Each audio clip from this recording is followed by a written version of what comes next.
Everybody, welcome to Dat Wrasslin podcast. I'm here with Soulamazin. I'm Sheepshifter. Streetkilln is busy getting his Kenny Omega and Chris Jericho on. I was gonna say something rude or mean, but I couldn't think of anything on the fly. My bad, y'all. But apparently Australia has Wow, gone missing. flustered. I know. Australia has gone missing. Benjamin Rivers has gone AWOL. Somebody get on the wire and find out what happened to Australia. Maybe it actually ceased to exist and we've got problems now. Well, do we? Are we going to miss Australia? We'll miss Ben, right? I think Benjamin Rivers may be turning his back on DWP and working for AEW at this point. Yeah, but we're covering AEW too, so I mean, it seems kind of counterproductive. Because I think that's going to be working with another podcast team. I have a feeling that AEW will probably take up at least half of the show tonight. There were some pretty important things that happened and some pretty big news, and it was, something worth talking about and having a discussion on. So before we get into the whole AEW thing, let's cover our usual WWE stuff, but we will definitely be running down the AEW list.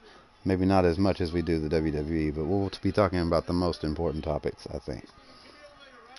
So, kicked off Monday Night Raw with Boom Brox. That's what I'm calling him when he does that with the money of Boom Brox. Yes. That was thoroughly entertaining. I loved the thing Brock Lesnar did with the boombox. Pretty great performance out of Paul Heyman there as well. I thought it was really interesting how he pointed out that you guys are basically both out here begging Brock Lesnar to let you fight him, or no, to pick you. Way to bring it in. Hopefully here in the near future, Brock Lesnar will be on TV more, and that would probably justify him winning the Money in the Bank. I think if he's finally done with MMA, then perhaps he'll be less of a part-timer. That may be wishful thinking on my part, but I think if he's involved more and puts out a good quality match with whoever he cashes in on, maybe people start to like him again that don't like him currently for the reasons that are completely justified. I think a lot of his fans are even disappointed with some of the situations he's been booked in over the past 2 years. Most definitely, and we've been through a lot of back and forth on the podcast over the past, since podcast existence, actually. And I've taken a lot of heat for being a Brock Lesnar fan, but Yeah. I'm very loyal to who I choose to follow, and I justify my fandom of Brock Lesnar in that he is a great worker, a great in-ring performer. He's a great actor and performer outside of the ring. I think that it's safe to say A that great most actor people's and hatred, performer outside of the ring? yeah, like the boombox thing, for example, entertaining without being in the ring wrestling is what I mean by that. Okay. I guess I'll give you that. Yeah, I mean, as goofy as it is at times, this is what makes you laugh. Like the boombox thing, it's goofy, it's silly, but You rarely get those it. moments It's like from a Brock troll. Lesnar, though. Like Exactly, you get exactly. I know, and that's what I'm getting at. Is I think that it's safe to say that most people's hatred towards Brock Lesnar is simply the fact that he wasn't appearing on television much, and I think that all of that was just a work, and I think it had a lot to do with the MMA thing, and I think, and I hope that you're right that with him being done with MMA is going to open up his schedule to perform regularly in the WWE now. And I think a lot of people's attitudes envision of Brock Lesnar will change if that's the case. If he does more stuff like this, and he's appearing every week, it'll justify the Money in the Bank winning. It'll justify another title run, and I think a lot of fans will come over and say, you know what, I like Brock now that he's showing up and he's wrestling and he's performing more. I don't feel so salty towards him anymore, and I hope that that's the case, and I think that it's important that does happen, especially with the AEW situation, because Brock Lesnar is a big name. He's a guy that I consider Brock Lesnar up there when I talk about guys like Triple H, The Rock, Stone Cold, The Undertaker, Kane, Mankind, etc., etc. I put Brock Lesnar in that category. I do. I think he's a name that belongs in that category. I think most, if they were honest with themselves, would have to be inclined to agree. The only people that wouldn't would be the people who just have this bias that they can't disregard, and they can't look past their own personal feelings on it and regard it, separate and aside from that. More analytical and scientific, separate your emotion from it and just look at the data. Just look at, what you see in front of you instead of, how you perceive it. Try to look at it as everyone else. You get it. Mm-hmm. And I think that if he shows up every week, at least on one of the shows, that attitude can quickly change. And I was talking to someone that I work with that is a huge wrestling fan, and he also during that time was kind of against Brock Lesnar, not as harsh as some, but just frustrated and irritated with the whole situation. But me and him were talking the other day, and he brought up a good point that he feels like they need to now give Brock Lesnar a huge babyface turn and get the crowd back on his side. Get the crowd cheering for someone like Brock Lesnar rather than being completely disgusted by him. Because he can make you laugh. He really enjoyed the boombox thing too. And that's just proof that if Brock Lesnar can make you laugh, that's an easy way to turn the fans on your side. And I think it would be a good change of pace for the company in general. But I guess we just have to wait and see. Yeah, absolutely. So I'm not upset with this. And who do you want him to cash in on? Well, see, that's just the thing. Do you want him to win?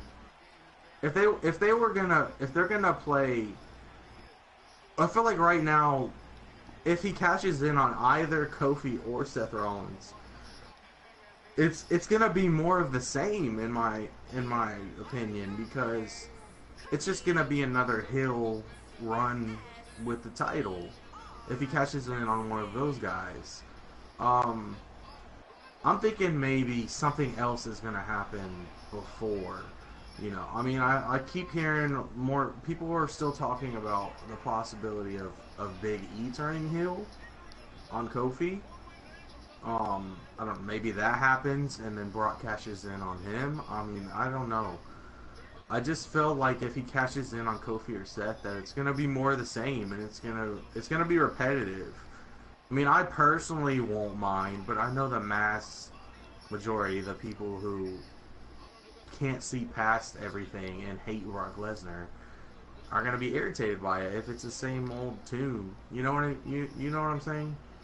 Yeah. But I personally, if that's the case, I think it's Kofi Kingston that gets cashed in on. If it's Seth Rollins, it's identically the same as before. It's just another run with the same title. I think if he catches on Kofi, it's more unexpected. It's a different title on a different brand, and it's a little bit refreshing, to say the least. Exactly, so I think that's yeah. the best option out of the two. I like Kofi. I like Kofi because And you probably won't like my opinion, but just based on the way they've booked Kofi lately and how I think they should continue to book Kofi, I think he should lose his cash in to Kofi. To Kofi? Yes. I could see that, but I mean, it's something that sounds nice, but it's something I don't see Vince McMahon allowing. I don't think that he gives Kofi that big of a push to win over on Brock Lesnar, and for Brock Lesnar's Money in the Bank briefcase to go without reward. It's just not very likely. If they want to keep Brock Lesnar around if he's gonna be around for a while and competing more often, I just don't see it happening. But I don't know. It's not a bad, terrible idea. Gotcha. So, Sami Zayn got buried again. Right after we thought he'd get a little bit. Well, no, he got buried at Money in the Bank. He got buried at on Raw. Right after he showed so much promise. You think in the wake of everything that happened tonight, they'll turn around and switch gears on Sami Zayn, or do you think they'll continue to just disparage his character? I don't know. I mean, something's got to give. I mean, Sami Zayn's been getting buried since day one. I mean, the poor guy, he's not even held a title on the main roster, right? He's not even had a United States or Intercontinental title, tag team title, nothing. Right? Yeah, he hasn't got. Yeah, he had one small title. I can't remember what it was. One small title, yeah, that's right. I know he was NXT I don't remember champion. what title that was, but Oh, there was like a United States. I don't think it was Intercontinental. I think it was United States, if anything. Wait, who are you talking about? Sami Zayn. No, or is there nothing? Was he a tag? He's just an NXT championship. Was he a tag champion with Kofi? I mean, with KO? No, he just had. He didn't do anything. He hasn't won anything. No I belts. just looked it up. He's only won on NXT. Yeah. No belts on the main roster. Duh. It's pretty disappointing. I mean, he's I know, one of their best push. performers. I mean, I don't understand. They need to give him a big push. Well, they're not. They're burying him, throwing him to the monsters. Nah. Watch, next he'll lose to Sami Zayn. They'll throw him to the wolves. Get it? Nah. Lone Wolf. They'll give him a big push. He'll get a big push. Baron Corbin? Yeah. We'll get to Baron Corbin later, for sure. Okay, calm down, Vince McMahon. Sami Zayn's gonna lose to Sami Zayn. Sami Zayn's gonna What a lose to genius. He's gonna lose to Baron Corbin. You said Sami Zayn though, buddy. I didn't say Sami Zayn's gonna lose to Sami Zayn. Yes, you did. You said they're gonna throw him to Sami Zayn, get it, throw him to the wolves. That's what you said. I said Baron Corbin. Don't lie to me. No, you didn't. Little lying to yourself botching right going now. on. Okay. Yeah. Sorry. But yeah, Sami Zayn continues to get buried, and it's definitely not a good look. I don't appreciate it at all. It's not a good sign. I mean, I guess they had to wait and see what was going to happen tonight before they could really make any presumptions or decisions. And well, we'll get to the full. I don't want to get into AEW yet because we'll get off topic. So we'll continue on. Cesaro, go ahead. But one thing about that is let's not say that the WWE needed to see Double or Nothing's success to decide if they want to push Sami Zayn or not. This has nothing to do with AEW.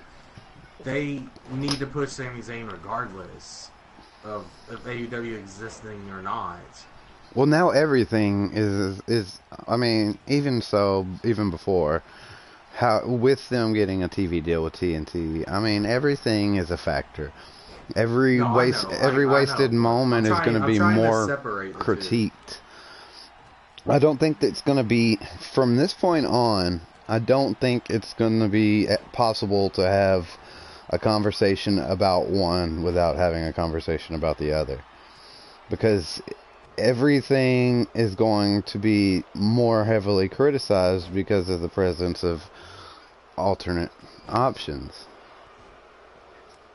So I don't think you can separate the two at this point. They're so intertwined. One quick statement: we can't blame the WWE anymore for not pushing anybody, because AEW did not push anyone new with their first pay-per-view. Okay. True. Let's just put that out there. True that. Well, we'll dig deeper. Compare the two when it comes to pushing. We'll dig deeper, and that's one of the points that I'll bring up. So Cesaro beat Ricochet, which was a surprise, and I wasn't mad at the decision. And he had some new music too. So I guess that means bye-bye Shamey. Ice Shamey. And we all seen this coming, but sucks. Yeah, it does. It always sucks when they first come out with new music. We all seen the breakup coming, but I mean, why? I mean, why not make something of it? I can't stand when someone just disappears. It drives me absolutely insane. Like when Dolph Ziggler just appeared and like, do something on a show, like write them off, like have them get hurt or have them get fired or have them get. I thought you'd be excited about Dolph Ziggler just appearing. I like the unannounced returns, but I don't like the unannounced exits. Departures. Like Sheamus is just gone. Like, what happened? Nothing happened. He just disappeared.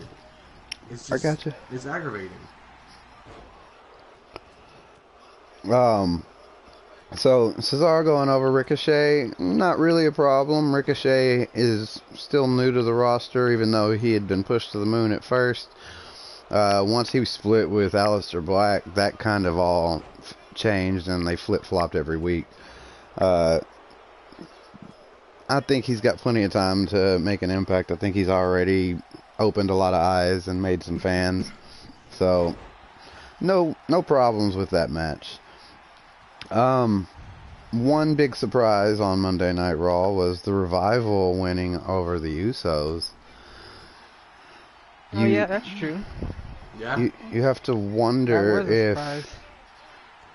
And you know what's crazy? That I'm actually going to say this. I was rooting for the Revival. That is crazy. Believe it or not.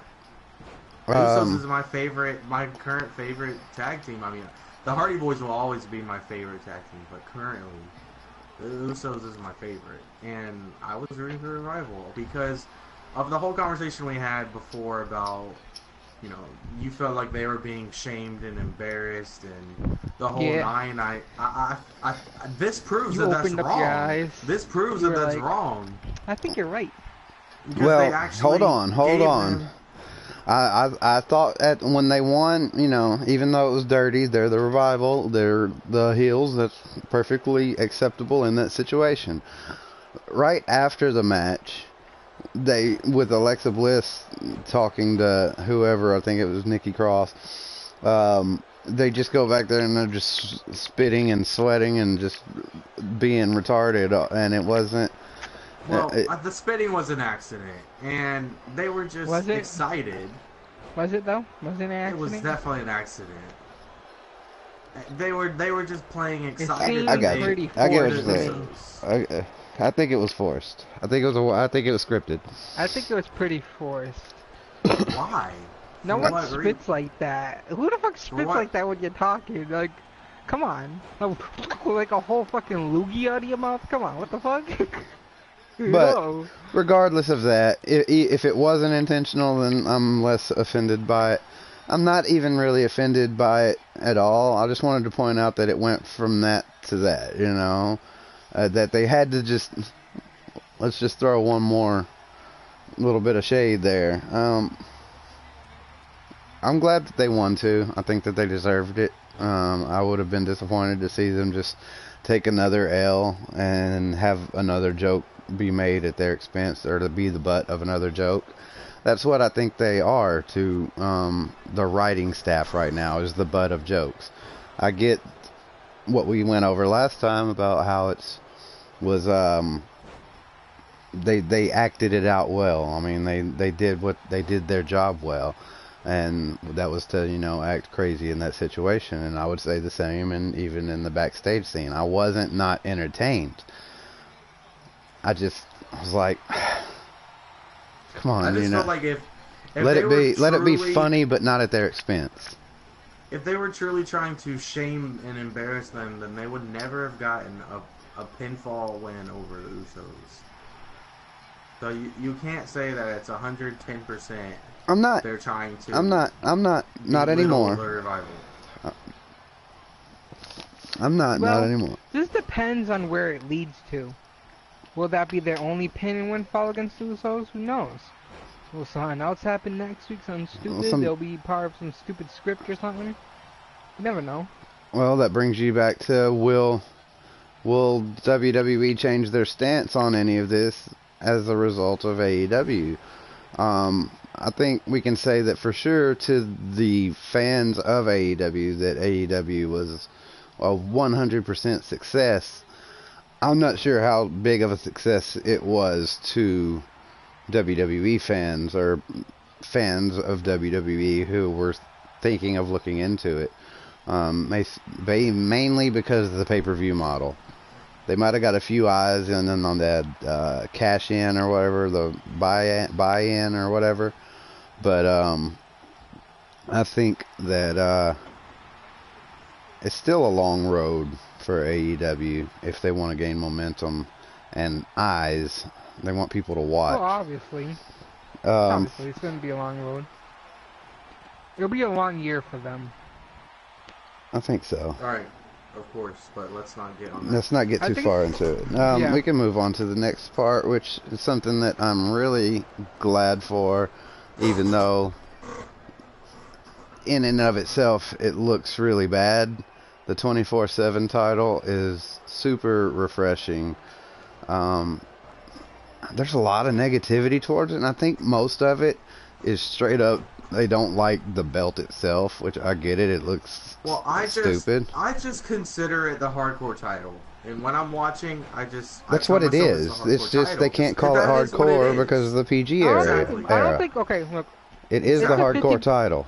It's a 50-50 between of it looking bad and basically a softcore version of a hardcore title. It should be called a softcore title. That would be worse. Yes, Come on. That would demoralize it. That's what it basically is. I get what you're saying. I get the point you're trying to make, but nobody's gonna call it the softcore title. You need to have an open mind with people. This, that's though. what people want. People want it to be the hardcore title. It is the hardcore title. You just gotta look past the name. It's the same exact stipulations as the hardcore title. Listen, and they can still use weapons, and they can still. No, I know it didn't. Buddy Holly, Crash Holly, Crash Holly, Hardcore Holly, one of them, Hardcore Holly, I think, started that. And that was a legit hardcore title. Here's the thing. Here's the thing. Look past what the title was called. Forget all of that. Forget how the title looks. Let's just pretend it's the most awesome looking title ever made. Now, the stipulations behind obtaining that title are exactly the same as they were for that. Yeah. Okay, so that's the only point he was trying to make. That's all that matters. That's all, and that is all that matters. I think, boss, I think Australia has gone missing because we don't know where Ben is. He's just gone. Somebody should find out, reach out to the military, see where Australia went. Might want to look into that. But yeah, the 24/7 title it was super fun. I had a big smile on my face the whole time. from when Titus O'Neil got it to when R-Truth won it. And when R-Truth won it at the end, that sealed the deal for me. And I get that they can. We loved the entire era with the 24/7 hardcore rule. Like, that was a great time for professional wrestling, and it's a great time to bring that back. For one, because Raw is 3 fucking hours long, and they're not going to change that. Mm-hmm. You've got to have something besides filler matches and promos to fill up that time frame and keep us entertained, especially with sharks and, well, piranhas in the water right now. So you've got that to consider, and it makes use of all. It puts. Oh, I don't think that one's mine. I think that's. Oh, maybe it is. I'm sorry. If I go up there and turn it up, it'll get louder, or turn it down, it'll get louder. It's almost over. I'm sure we won't get copywritten. It's not like we're making money. Shit. It makes it, well, hold on. It makes use of all the talent that we're not getting to see, that are just back there in the back, just doing nothing. Mm-hmm. And we get to see them and keep them in our minds so that they can come out and be relevant at any given time, because we've seen them on TV. Hey, they're still there. You know, I had a problem with it too. My problem was when they ran past Drew McIntyre and Bobby Lashley, I think, or maybe it was Baron Corbin and Bobby Lashley. And Baron Corbin and Bobby Lashley just kind of couldn't have gave 2 fucks less. Even though there's a free title on the line, it's not good enough for them, because they're not jobbers, they're not mid-carders, they're better talent. So that automatically devalued that title just right off the bat to me. I was like, oh, really? Why did you do that?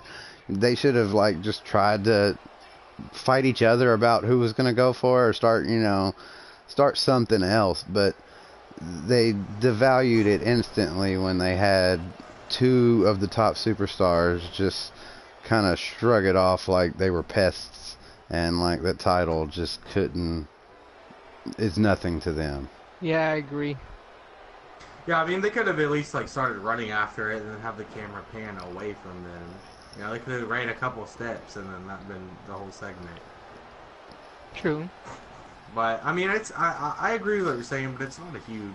I don't think it's a huge deal. It just, if anything, it makes them look like more jerks than they already were. Here's my one issue with this. Actually, a few issues. No, just one issue, actually. My one issue about this is... Yeah, it becoming repetitive. Because there's only so many times you could have the same person win it, right? I mean... But there are that roster is so fucking loaded. True, it is, and I understand that. There's literally like 50 people that can win it. No, I understand. No. Ben is still here. I understand. They got NXT, they got SmackDown, they got Raw, they got NXT UK, they got 205 Live. I understand they got all these brands that can go after it. But how long would it last until it becomes repetitive? And then they just slow down. They slow down the pace. They let somebody important have it. They let Lars Sullivan have it. They change up the writing on it. It becomes repetitive. They can change it. Yeah, I understand letting somebody hold it for longer than a day, like R-Truth held it longer than a day and whatnot. Well, I understand that, but I'm not just talking about repetitive as it going through the roster and then making its way back. I'm just talking about how they get it. Are we going to see the same running around? Basically, we've seen there's that potential. There's that potential with anything, and yes, that's a very, very good possibility. Exactly. Look at who we're talking about. That's like saying, will this prostitute cheat on me? Probably. That's kind of how she makes her money. Let me clarify this for Streetkilln here. Yes, it's a most definitely going to become repetitive. You know why? Whenever you watch 6 to 10 hours of wrestling content a week, literally everything that they do is repetitive. Everything. Well, There's technically so. Literally everything couldn't be repetitive. It's all repetitive. No, because it's different people. Well, no, what do we say every week? Oh, I'm tired of these. Literally have matches. everything be repetitive. I'm tired of these fatal 4-way matches. I'm tired of these tag team matches. I'm tired of this person wrestling this one. Yeah, but how many first evers have we had over the past year? This guy main eventing every week. We say the same shit. Everything's repetitive when you watch 6 to 10 hours of content. There's only so much thing you can do with professional wrestling. You're right. You're right, so. You're right, so we get it. You're right. We just have to have something to complain about. Wrestling fans have to bitch about something. We have to. We're never going to be satisfied. Ever. True. Never. We weren't even happy with WrestleMania, and everybody wanted to won, and people were still mad. Well, we're mad for the same reasons that some people are. We're mad for the same reasons that the WWE fans that wanted AEW to be better aren't as happy. Is for the same reasons. So much filler. There's gonna be filler though. It's just part of sports entertainment. You're not back gonna in have the no. The problem is back in the day. Yet there were always every week of the year. You always had WrestleMania was almost everything you wanted to watch. There wasn't as much because the shows were like an hour long back in the day. Fine, bring them back to an hour. We don't need an 8-hour pay-per-view. I sure as hell don't. I know, right? Weekly shows were an hour. I'm saying. Now they're up to 3 hours. There's gonna be more filler, of course. That's why Soul likes to watch them not live, so I can fast forward through things, and then I only have to watch it for about an hour and a half because I can skip through all the stuff I don't care about. Oh, that's why she plays video games during the ones that he doesn't care about.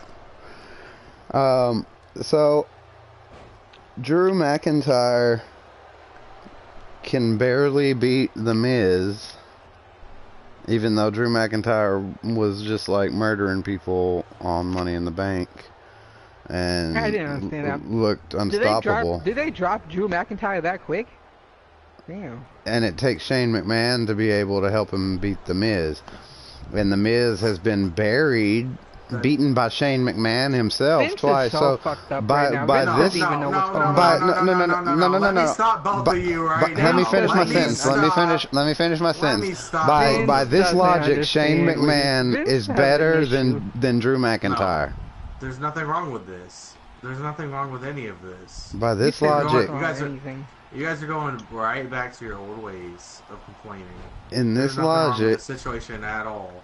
Shane McMahon is better than Drew McIntyre. Listen, first of all, Shane McMahon in no way, shape, or form has buried The Miz. Just because he's got 2 victories over him is not buried. How did he win the first match?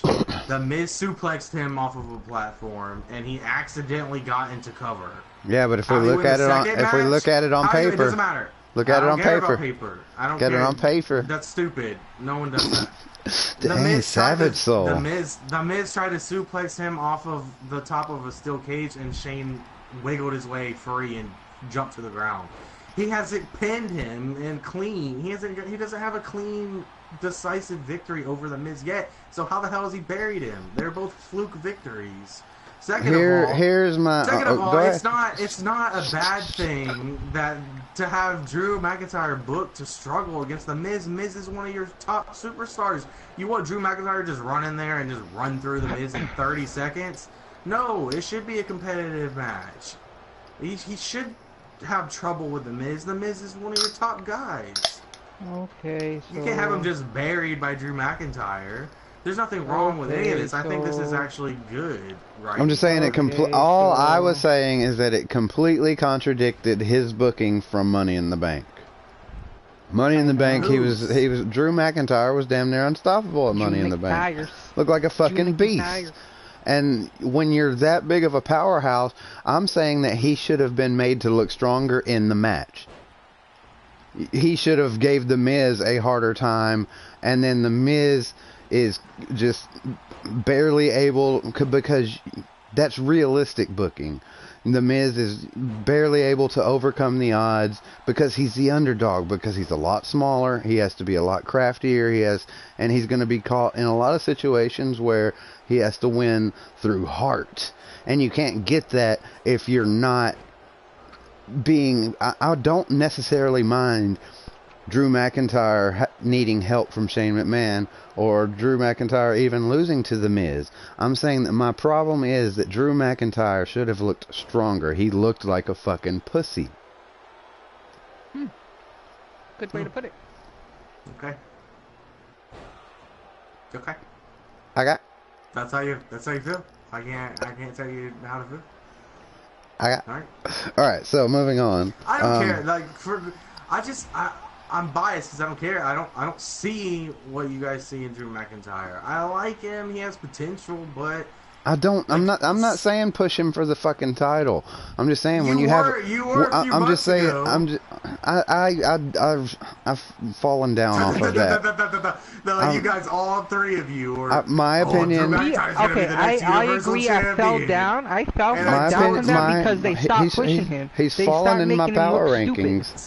He stopped. They stopped. This is Vince's fault. They stopped letting him talk. He's not championship material. They start right now. Well, the reason I don't care about him now is because they kept doing tag team shit and pairing him with Bobby Lashley and Baron Corbin. You don't say that. They don't get to say that. I do get to say that. Yes, we do get to say that because it's not the same how it was before. You don't get to say that makes you not care about him. It's not his fault. It does.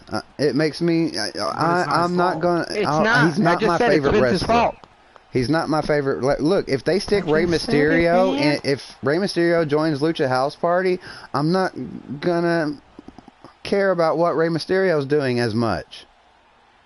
I'm not gonna be like, I might be like, man, they're fucking ruining Rey Mysterio. When you put it like that, that's better. That's better. When you put it like that, I understand. When they were putting Drew You have to have the correct wording, or I'm gonna get upset. When you put it like that, I gotcha. I gotcha. You're good. You're good. And but if you would have said just I don't care about Rey Mysterio anymore, then I would have to stop you again and say no. I don't care about what Drew McIntyre's doing as much anymore. Okay, that's better. I still think he's a great talent and capable of getting a great push and could be a top star. I agree. So, yeah. Yeah. Moving on, and almost related, Seth Rollins and Kofi Kingston teamed up Kofi Pinkerston against just one of these stupid fucking pairings of Baron Corbin and Bobby Lashley. I love Baron Corbin. I don't really care about Bobby Lashley. I know how So feels about him. Bobby Lashley is just not doing it in this incarnation. Maybe there's something he could do to change and be better. It's not pairing him up with every other big guy on the roster. That's not the way to go about it. They've misbooked Bobby Lashley since his debut, his return, I should say. He hasn't been booked in anything correctly yet. He's the most confused man in the world. He's the most misbooked superstar. I mean, okay, it's simple, and it's been done a million times, but here's all they had to do. They take their big guys that they love so much. You got Bobby Lashley, Baron Corbin, Drew McIntyre, and let's say Lars Sullivan or Braun Strowman. You put two of them on each brand.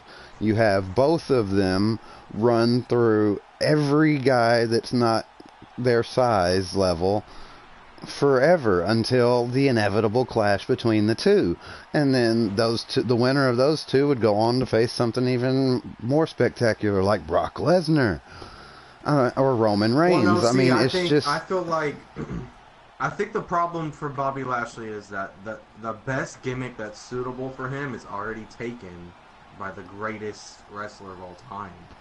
That's the problem.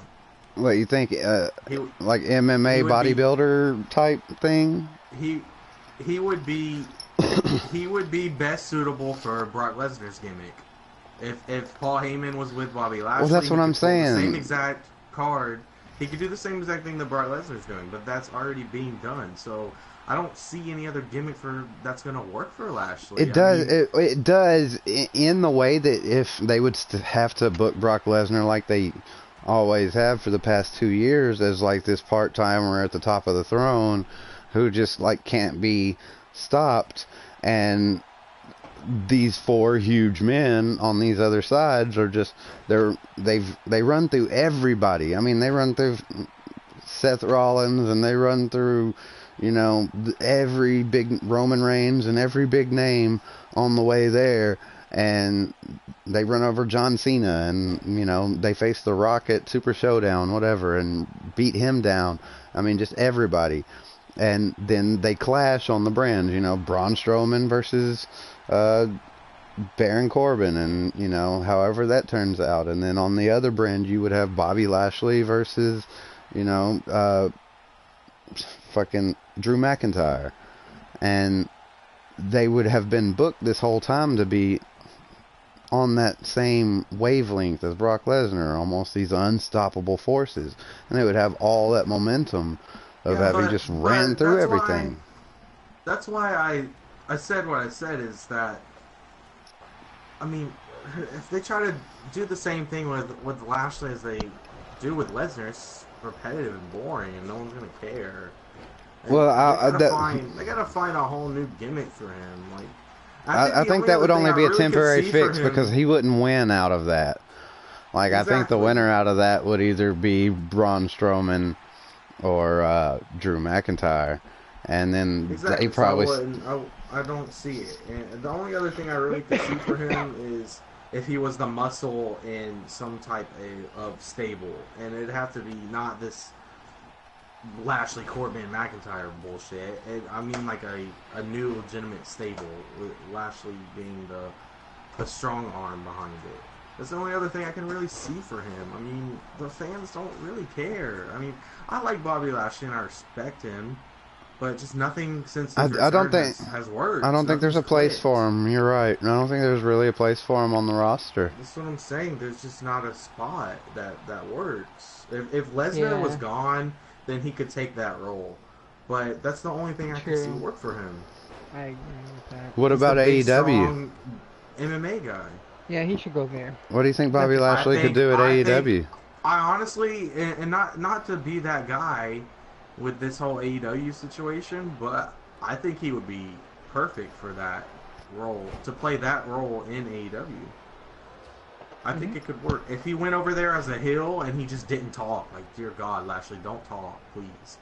Like, if he went over there and just had a manager or something, a good manager. Yeah, plenty of wrestlers have dominated without saying a fucking word almost their entire career, except for, like, thank you, have a good night, I'm so glad I won, thank you, God, thank you, Mama, you know. Oh, yeah, who said that? I don't know, big dumb guys who didn't talk much. Oh, wow, how much did Kane talk? Leo Rush was a bad example of manager to give him. He needed someone. He could have done fine. It's just they stuck him with. They just pushed that same thing, and then they ruined it. No, he needs. No, imagine. He needs a Paul Heyman type. He needs somebody. He needs someone who can actually strike fear into his opponents for him, like the way Paul Heyman does. He's someone that can sound convincing. Yeah, Leo Rush is just annoying. He was more of a hype guy. Strong. He was more of a hype guy. They don't need that bullshit. I don't know. Plenty of people, got behind Jim, the Mouth of the South. You know, and he has a really whiny, annoying personality and voice. Well, you don't compare Jimmy to Leo Rush. Like, obviously, Jimmy Hart's a legendary Man, I'm just saying it's if Leo Rush were, I know. if I had to compare him to any legend, that's who it would be, just based on the voice, the pitch, and the character. And he's young. You know, I imagine even Jimmy Hart wasn't all that great when he was 18, 19, if he was in the business. You know, nobody is when they're first starting out, really. I think it was a bad role for him in the first place. I think he did the best with what he was told to do, which was be what he was out there being, and it just didn't work. And that's the case most of the time, is that these guys are out there putting on a performance, a scripted performance, based on a script that they didn't write. They have to interpret and act it. Yeah. But sometimes you can only act so well with, you know, a given thing, you know. We've seen plenty of great actors in movies that were just horribly acted. And it's the case, you can't always nail it on the head, and with WWE, you know, most of the time you can't nail it on the head. And when you do, you pull it out and start over. So, Seth and Kofi defeated Baron and Drew McIntyre, and that was that. Brock Lesnar came out and did his little thing, and then got up and left, and yeah, of course. We knew that was coming. I like how Lesnar circled the ring, and like he's just stalking his prey, and I like how both champions just stand side by side, like, come on, we're ready for you, like we're gonna defend each other. Like I thought it was a good spot. I like the trolling from Lesnar. I like the. You can see that they're scared and determined to defend one another, and yeah. I like that they didn't just have him automatically cash in right away and win the title. I think this is people why would I have didn't raged. want to be here today. People would have raged. Yeah.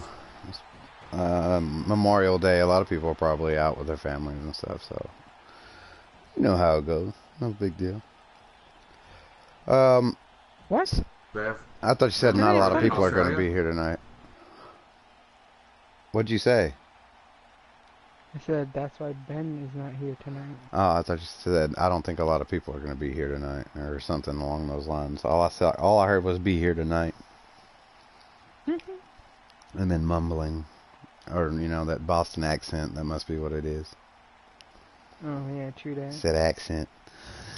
So moving on to SmackDown, we had the return of Big E, which should have been either the focal point of what was happening, or they should have done it in a separate way, because it's like, hey, Big E's back, now let's go back to doing the Kofi title thing.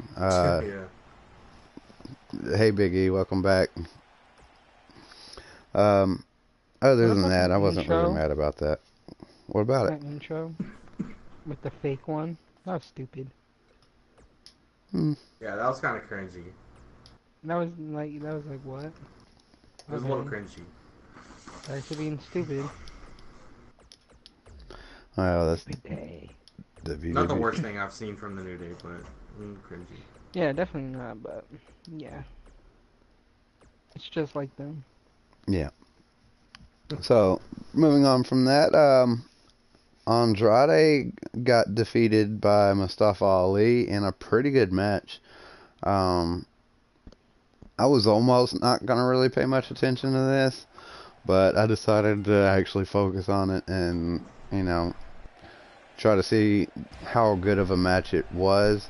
And especially after, you know, all they had done at Money in the Bank. I got to give these guys credit. They put on a hell of a match for, you know, a Raw match that most people probably weren't super excited to watch. I didn't want to say that nobody wanted to see. I'm sure plenty of people wanted to see it, but you know, if I were, it was good. Yeah, it was good. It was a really good match. Not mad at the booking, not mad at any of that. Yeah, I like both of these guys a lot. I said how I felt about Ali on the last podcast. Yeah. I don't think, in my opinion, at best, these guys are tag champions with somebody else. 24/7 champions. I don't see them with United States or maybe United States, but not Intercontinental. I could see Andrade with the United States title right now. Ali, I think needs more time. I may Andrade with the United States, but I don't think he should go for United States champion. And my reasoning behind all this, he might win it from Mysterio. My reasoning is that with the Intercontinental, the Universal, and the World titles, I hold it to a certain level of almost prestige. Either you need to have put in prestige? Well, of prestige. Either you need to have put in your time, like been there for 5-6 years without any due notice, really put in a lot of work and not gotten your opportunity. That's a perfect time. Or you're just a mega star and it's obvious right off the bat. Or you have one of those epiphany moments like when Stone Cold Steve Austin, turned into Stone Cold Steve Austin. It's only so often you get something like, an Undertaker or John Cena. Who are you pulling here? Or Roman Reigns. Or you get these people that when you see them and you hear them, like there's no doubt in your mind that this is the person that everybody's going to want to pay attention to. And I don't get that feeling from Mustafa or Andrade. A lot of them took a little bit of time to get there, and I understand that. Like The Rock, when he first started with Nation of Domination and stuff, was not very impressive. Well, even before Nation of Domination, no one gave a shit about The Rock. Wow. Like when he was new. That's true. Before the Nation of Domination, when he was new and debuting, and he was just, what do you go by, Rocky Johnson or something? Rocky Maivia. Yeah. When he was just that, and just a guy in some boots and trunks, no one gave a shit. That's true. He was a nobody at one point too. I mean, a superstar like that can develop any until he went over. It just happens for some people, some don't. But the reason I say I can see Andrade with the United States title, I see that. He's a former NXT champion. I mean, here's the only reason. I've got two reasons. Not just a new debut. I've got two reasons why Andrade could possibly be United States champion, and neither one of them are named Andrade. One of them is Zelina Vega, and the other one is Charlotte Flair. You're pulling a Vince here or something? Yeah, come on, Vince. Yeah, he's gonna win the title because he's dating Charlotte. That's another way to get pushed. He's dating Charlotte, and Charlotte. Just saying. And he's got Zelina Vega as a manager. That's I'm sure out of all the women on WWE, Zelina Vega probably ranks way up there in the searches. The Google searches there, for what what? I mean? Searches for what? Hold up. What are they searching for? Zelina Vega. Oh, yeah? That's all they're typing in the search bar. Of course. Anything else would be inappropriate. This is a PG fucking podcast, Streetkilln. Nope. When you said fucking, it made it not PG. Well, damn. So, yeah, they're looking for tits. But, Exactly. That's all I wanted you to hear. That's how it goes. So, speaking of, we had a little bit of a thing with R-Truth. He needed trying to get into drag there with Carmella and having some difficulties with a bra. That was kind of weird, but it got kind of weird, but also R-Truth can pull any gimmick off or any comedy bit. R-Truth can do anything. I'm not as cringy as it got at times, I was super. I had a big smile on my face the whole time. I even laughed out loud a couple times. I agree. It was pretty funny. So totally worth it. And funny. Totally worth it. If it was anyone else, it would not work. And you know, we already pretty much covered the 24/7 thing in depth a minute ago, so we won't dwell on that any longer. Kofi Kingston fought Sami Zayn, and I thought it'd be a better match. Same. I thought it'd be more interesting. It was not bad, but. And I mean, I guess it you know, kind of says. I give it the official Streetkilln Cobb approval. I think that the Cobb. The Cobb. It's got that red stamp that says Cobb. Yeah, that says Cobb on it. Could have been better. That's Cub. No. Your face is Cub. I give it a Cobb. Coulda. I say Cobb. It's my word, alright? You don't try to fix up my word, alright? Who do you think you are? I copyrighted this shit. Oh, okay. Sorry. Exactly. Well, I copyrighted the other one. Good for you. Let's see who does better, fuckface. Ooh. Yeah, whoa. How you like Mine, that for PG? Because mine's original. Anyways. Mine's new and improved. Now, please. Kofi and Sami Zayn and Ziggler appears, and we already covered that. And Soul thought it was great. Soul, you should have. I thought Soul would be way happier. I thought Soul would be like, "Oh shit, my boy Ziggler!" I thought he'd be losing his shit. Why? Why weren't you that happy? I am happy. You're not happy. I'm happy. No, you're not. You're not happy. What happened? So now, what do you think about the promo? Favorites and Dov is the second best wrestler in the world. Okay, right behind Brock Lesnar. So of course I'm happy. They're both back. So the What did you think about the promo? Is amazing. I thought the promo was one of the best he's given. Everything that Dolph Ziggler does is A1. You don't need to ask me about one individual promo.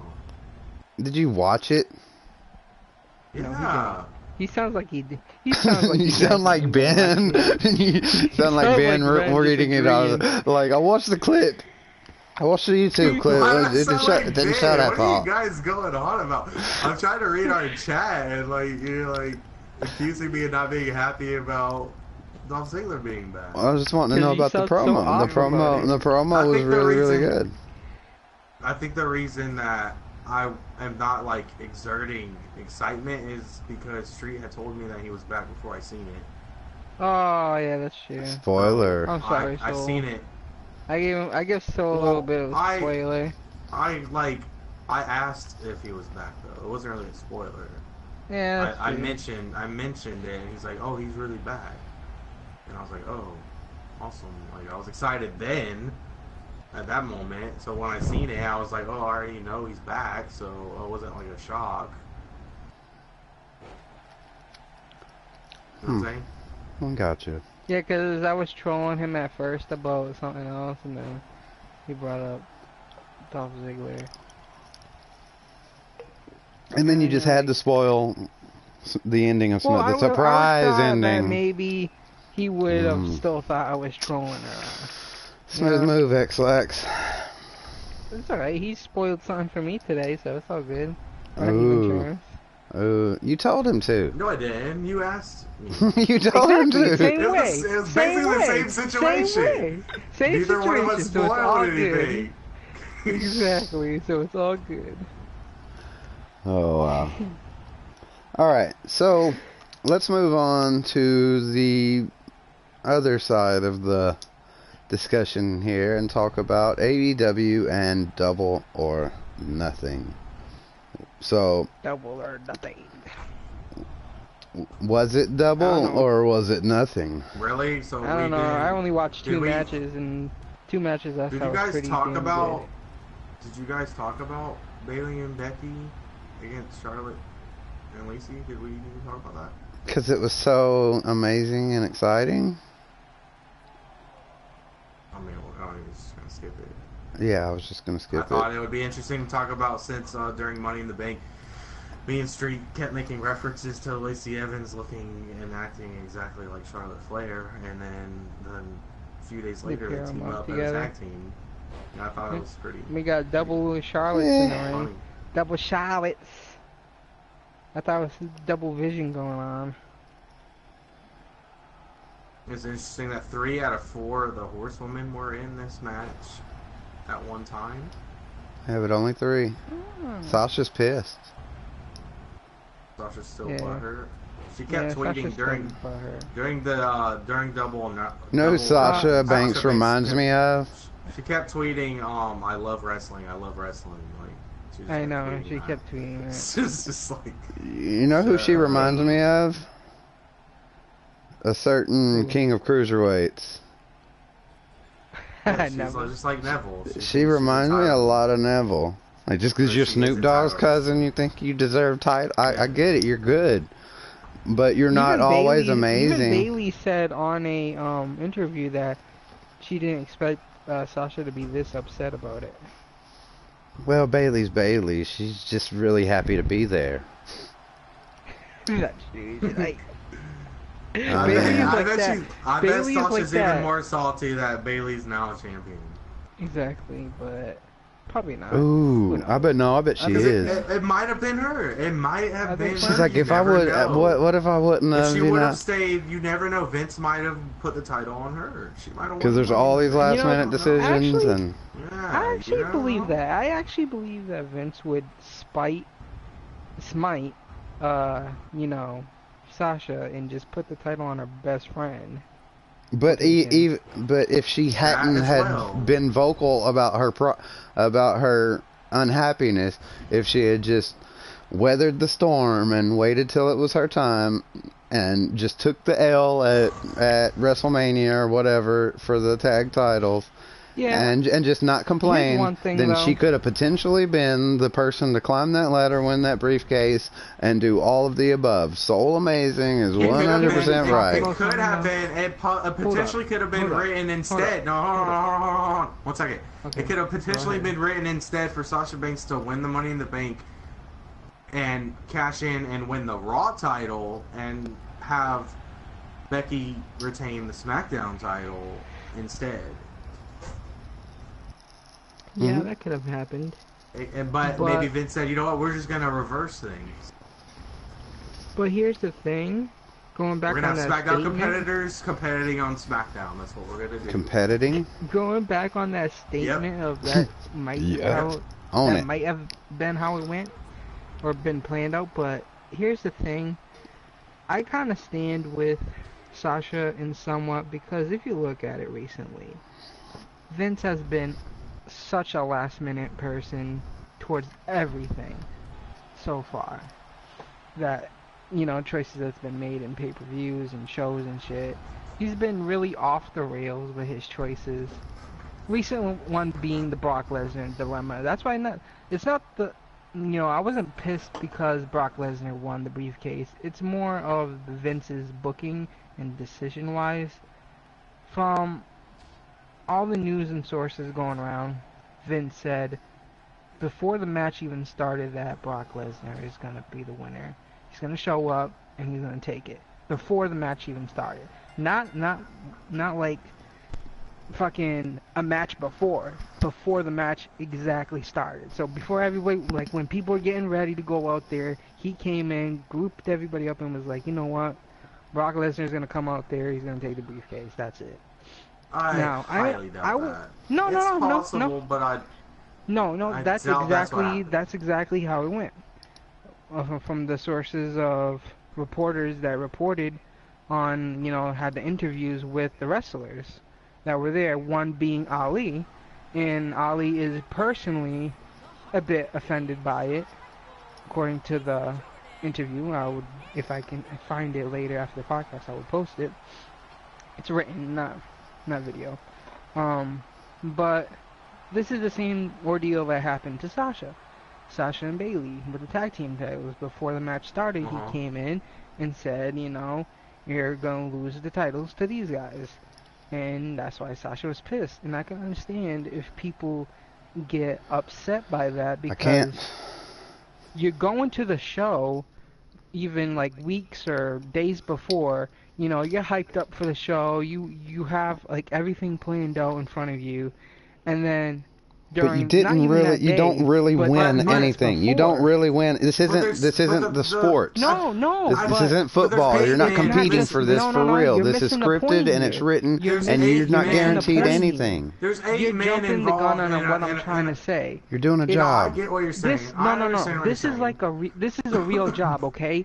This is a real job. It's who cares if it's scripted, it's fake, title doesn't mean anything. This is by a company fucking side of how you run things. You don't do you have people coming up to you, your boss, changing shit on the same day or a minute before? Every day. You get mad? Don't you get mad? Don't you get mad about that? Do you say, what the fuck? Or like stop flipping on your head? But you know what what I don't do? I don't threaten to go to other places. I don't go bitch at everybody. I don't go tweet publicly. I don't go blast my company on social media. The company they work for, the money they have already, they can do that because they're that kind of person. They got the money. They don't give a fuck. You think they give a fuck? They already work there long enough. They have more money than you. It's not like the same kind of deal if you're working in a grocery store. Don't try to compare it. This is you don't make a comparison and then say, well, it's not the same. I'm talking about mental-wise to an average person. They're not an average person. But you would get mad about that still. Just being human, it's a human reaction to be mad about that is what I'm saying. All I'm saying is that in my eyes, the smartest path to success in WWE is if you're not happy, just wait. And if it never changes, then yeah, quit. Go somewhere else. And if WWE blocks your release, then wait. You're not fucking poor. You're gonna survive for 6 months while your contract is expiring, and then you're free to go do whatever indie thing you want to do. But you don't burn bridges. You might one day look back in 20 years and say, man, I wish I wouldn't have ruined and burnt all those bridges with WWE. I could be in the WWE Hall of Fame right now, or I could be doing a comeback, or they could be calling me right now saying, hey, we're doing, Super Showdown 45. Would you like to be here? Oh yeah, sure. I'll come back for a couple $1 million. But you burnt all those bridges. Frozen, or if your contract is I don't care. Let it. WWE, you can't compete. Yes, there's a no compete clause. You can't compete in anything. Fine. You can't compete anything anywhere. And that hurts people too. They just want to leave. You can compare the situation, the same thing to the Tifu, whatever his name situation. You can compare this to Tifu, whatever his name. They still get paid for their contract. It's the same situation. What's it hurt their feelings?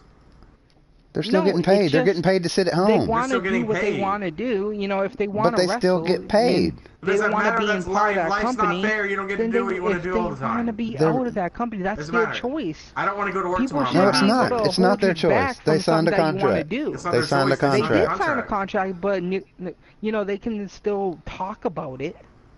They did talk about it, and the WWE says no. We're not going to release you from this contract that you printed the ink on with your hand. If they just say straight up no. Look, I have zero sympathy for the unhappy superstars in the WWE. I love some of them, and I hate how some of them are not booked and not pushed properly, and that frustrates me as a fan. And I understand. You know why you have zero sympathy? Because I understand. You're not in their shoes. Even if I was, and you don't understand. No, the way that I stop. Listen, stop. I put myself in their shoes. I can put myself. Level up to let me finish. Work in wrestling. If I put myself in their shoes. And in the person that I am, the way that I approach things, I know how I would try to do things, and it's the way that I've seen it. I would rather take the path of R-Truth than the path of Sasha Banks. I would rather keep my head down and wait and just continue to... I would be John Cena every fucking day over being Pac, Neville, or whatever, because you can't disrespect something that's giving you everything that you've got. You can't... Those WWE superstars, Sasha Banks isn't Sasha Banks without WWE. She would have never got that name to go wherever she wants to make whatever money she wants to make without the WWE. Neville's a little bit different because he had a little bit of success in other places. Snoop Dogg's freaking music video. She's probably fine, financially is what I'm saying. So this whole, I have no sympathy for anybody that gets put under a compete clause, whatever it's called. All right. I don't have sympathy for those people. They're just... I don't either. I could give a shit less about their little whiny... Like, people it's like a job. Neville, I hate it all Neville with a comes passion down to for what a person They're bitching about a dream job. It comes down to what a person really wants. They're bitching about a dream job. To what a person wants. I would absolutely love to be a jobber for WWE. Some I'd of these get my people... ass beat every week. Listen. I would love that. Some of these amazing. people... No, listen, you gotta think.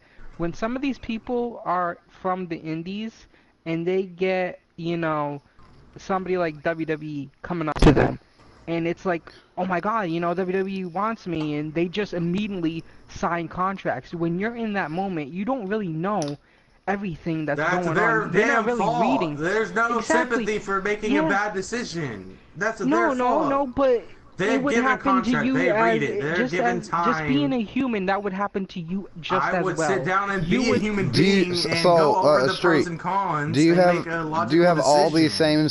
these same feelings for every actor who goes to Hollywood and doesn't make it, or who signs, every artist who gets signed a record deal and the record deal fucks them out of all their money? I'm on a level with people that that shouldn't really look down at these people like the way you guys are. I'm not looking down at them. I just don't have sympathy for them. Also not sympathizing. When everything is happening to them, and they're working hard in the indies and stuff, and they're doing all this and that, and then you get approached by a big deal.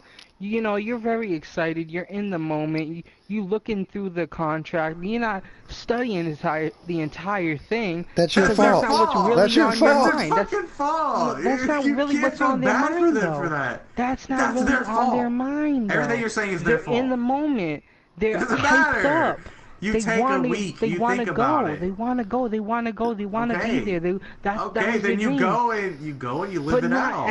All they gotta do is go sit on the couch until their contract expires, and then they can go do what they want to do. They're not getting hurt because they're still making money. To them for changing their mind. This is why a lot of superstars. You don't sign a contract. This is why a lot of superstars, not just in sports entertainment or movies or music. This is why a lot of famous people in general, not famous actually because, they're not famous now, but this is what happens to a lot of people, okay? They are in that moment and they don't sit down and study everything because they're such in that moment and they want to be there. They just want to be there and, say, wow, I'm actually here now. And then when things start to come down on them, it hits them and it's like, oh shit, I should probably... actually read this thing, and that happens to so many people that Can we just move past this? Yeah, we were supposed to be going to AEW. That legally bounded me for 5 years. Maybe I should have read it. Yeah, no shit. That hits a lot of young stars too. No, but that hits a lot of young stars. Stupid. That hits a lot of young stars. So you're calling like 80% of people stupid? Yeah. Yep. Because they're in a moment and they're feeling free. Listen. If 80% of the WWE people that are under a contract didn't read their contract beforehand, it's because they get you when you're vulnerable. They get you when you're vulnerable, and I can't even say the word. They get you when you're in that moment, and they just push you through it. They sneak in your hotel room while you're alone and throw a contract at you and. No, and you just handcuff you. No, right, to get the contract, they have to go to a crossroads. Just move on. And they have to bury some bones, and then they call the devil, and they make a deal. No, it just sounds stupid. Just go on. Fine. AEW. No, it just sounds Double stupid. or Nothing. Let's go to the AEW. I only watched 2 shows. Well, we're mostly gonna discuss principles and ideas and how much we think it's going to affect WWE as a whole. You can basically judge the entire show off of what you watched. If you consider that everything else was basically filler. And that's my first issue with the AEW I'm not going to say much about it. Double or Nothing. There was no unpredictability besides the very end and maybe one other moment. In my opinion, that's all I needed. In my opinion, I'm not stressing about it. That's fine. Everything else was booked completely the way anyone would assume it to be booked to go down in any other given promotion. Actually, the Bret Hart thing was kind of. I didn't see that coming, but. So basically, what Street's saying that everything about Double or Nothing that mattered is relatable to the WWE. Bret Hart and John Moxley coming. Oh yeah. So the AEW superstars themselves did nothing to contribute to the success of Double or Nothing. No, it's just because of the pop. Just told you, the I pop only from watched my 2 matches. ex-WWE superstar. Well, what about the other match? You just said that's all they needed. Here. You said that's all they needed was John Moxley's appearance. So you're inferring to be unpredictable. Nothing else mattered. No, he was talking about to be unpredictable. He was talking about to be unpredictable. To be unpredictable. No, it's what he meant, and I understand how he meant to say it. To be unpredictable, all it needed was for John Moxley. You guys' issues. You guys don't really understand what I'm trying to say. I do understand. I don't speak correctly like you guys. I don't agree with that. I think you need more than one big surprise to be good. I don't like it when I hate it when WrestleMania or Raw after WrestleMania or Royal Rumble That's what I'm saying. only has one surprise. I'm like, what the fuck? I expect there to be like 3 big oh my god moments where I'm just like I can't believe this is happening. But honestly, I don't know. Well, I don't know what kind of pay-per-view this is because. I'm gonna tell you. I know you didn't watch it all, and I understand that. It's supposed to be there. In my opinion, it's their first impression to the whole world. We're here. Look at us. You should be watching us. This is why we're better, or not better. This is why we're an alternative to WWE. Here's reasons to want to pay $50 fucking potentially per month to watch this. I mean, you think about that. That's from what I've seen, if they have a month, if they have a monthly pay-per-view, I mean, if it's every 3 months, then still that's $200 a year. Yeah, there's a pay-per-view next month.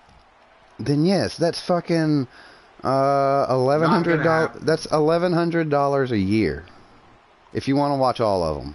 From the 2 matches I've seen, it wasn't bad. So for the 2 matches I've seen, okay, I'd probably just those 2 matches, I would be good with $30 just for those 2 matches. You would pay $30 to watch those 2 matches. For 2 matches. Yeah, two matches of that quality. 2 matches of that quality every month. That quality, especially the first one. Especially you would pay $30 for. Which was Cody Rhodes versus Dusty. I wouldn't mind. I mean, I would love to see shit like that. But that's not what we get. You gotta look at it that way. It's a different concept. Do you have DirecTV or Dish Network? I don't have DirecTV. I have Comcast. If you don't have Dish Network or DirecTV, you can't get it anyway. And pay for it. Watching it for free anyways. Shh, they're listening. Okay, so let's cover the major thing that happened. They had their little Royal Rumble thing. Nobody that was in it. One thing that really upset me, and Soul pointed it out first, and then I watched it, is that one of the big problems everybody that's rooting for AEW has is that WWE takes all these big people with all this momentum and just sacrifices them and throws them to the wolves. Well, you have one of these people. You have one of these people come to the. Go ahead, so I'll let you tell it. This Royale basically was just the Money in the Bank briefcase match from Money in the Bank. So it was the same thing, same principles that that Street complains about with the Money in the Bank, that they didn't use it to push a new potential superstar. Instead, they used it to push someone who doesn't need a push. Yeah, but this is a new company. You can't compare it like that. This is a new company. It's okay. Hold on. Here's no, it's not the same principle. Even without a company that's been built for like 30 or 50 plus. That's years. Fine. Let's not dwell. It's a superstar who's been pushed. Yes, they want to push big faces first to start off the company. Yes, Here, I wait, understand you didn't that. let me make my point. Okay, I thought Soul was going to make this point. What I'm disappointed in is that Street. Who won the Royale match? Adam Page. Okay, exactly. Okay, here, listen. Yeah. In this match, you had Ty Dillinger, Sean Spears. Ty Dillinger, and I don't want to say anything negative about handicapped people or anything, but he got eliminated by a guy with no legs. Yeah, I was offended by this. And it's not a detriment to that guy, but that guy was, if that guy wasn't booked to win or to eliminate other people, I think Ty Dillinger. It was an impressive and entertaining elimination, but it should have been done on someone else. Not a guy who came from the WWE. Not a guy who should, in my opinion, whose reason for probably wanting to not be in the WWE anymore was because he was being misused in his promotion. And he just got totally misused. Oh my God, you guys are pissing me off right now. When they first started off the show, what's the matter? Because you're looking at this as we're not a company riding that's AEW's dick, standing. and that's what's upsetting you. No. We're holding it to the same because you're looking at this company WWE. as it's been there for a while. This company just started. Obviously, they want big faces first when they first start. That's how they're going to grab more attention. Ty Dillinger is a bigger face. I understand that, but Ty Dillinger has more fans than any of those indie guys. Get eliminated that early, and like you said, no offense to someone handicapped, it's another way to undermine him. And that Royale, no, listen, even that take away the whole Royale, handicap thing, whatever. It's not even about that. He shouldn't have been eliminated that early to begin with. It should have ended with. He knew he was gonna lose.